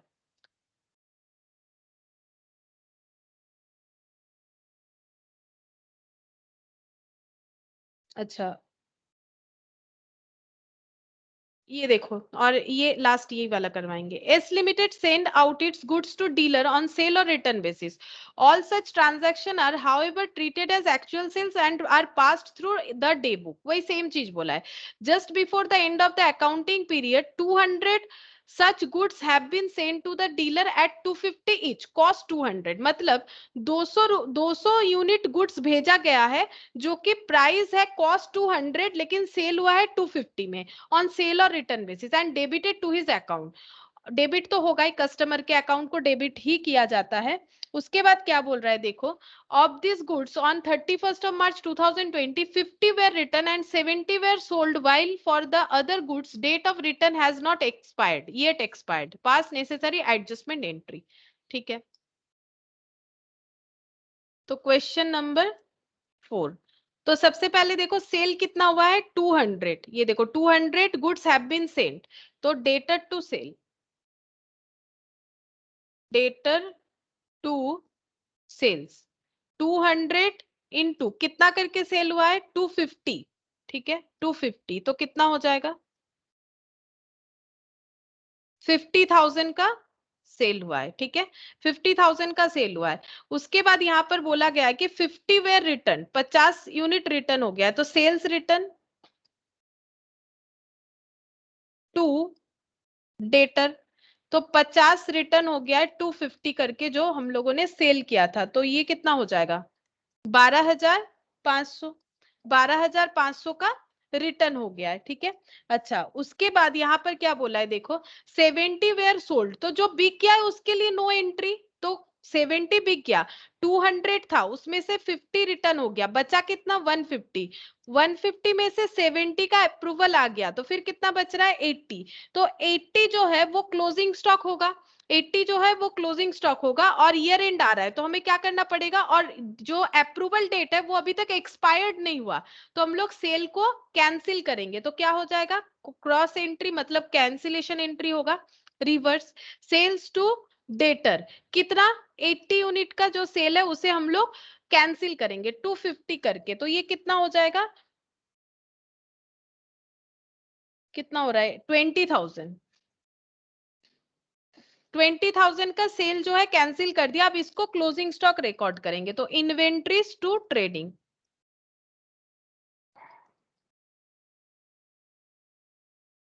अच्छा ट्रेडिंग में कितना करके होगा, ये काफी आसान है, देखो यहाँ बता ही दिया था कॉस्ट 200 करके है, तो हम लोग यहाँ पर 200 लिख देंगे, तो ये हो जाएगा 16,000, बस हो गया, इस तरह से रिकॉर्ड करना है, ठीक है। बाकी हम तुम लोग को ये पीडीएफ शेयर कर देंगे, ठीक है, तुम लोग बाकी कर सकते हो यहाँ से, क्वेश्चन नंबर 5, 6 एंड 7 देखते हैं, हाँ 5, 6, 7 बस 3 ही क्वेश्चन बचा है इसमें, तो ये तुम लोग कर लेना, नेक्स्ट क्लास में हम डिस्कस कर देंगे, 5, 6, 7 ये 3 बचा है।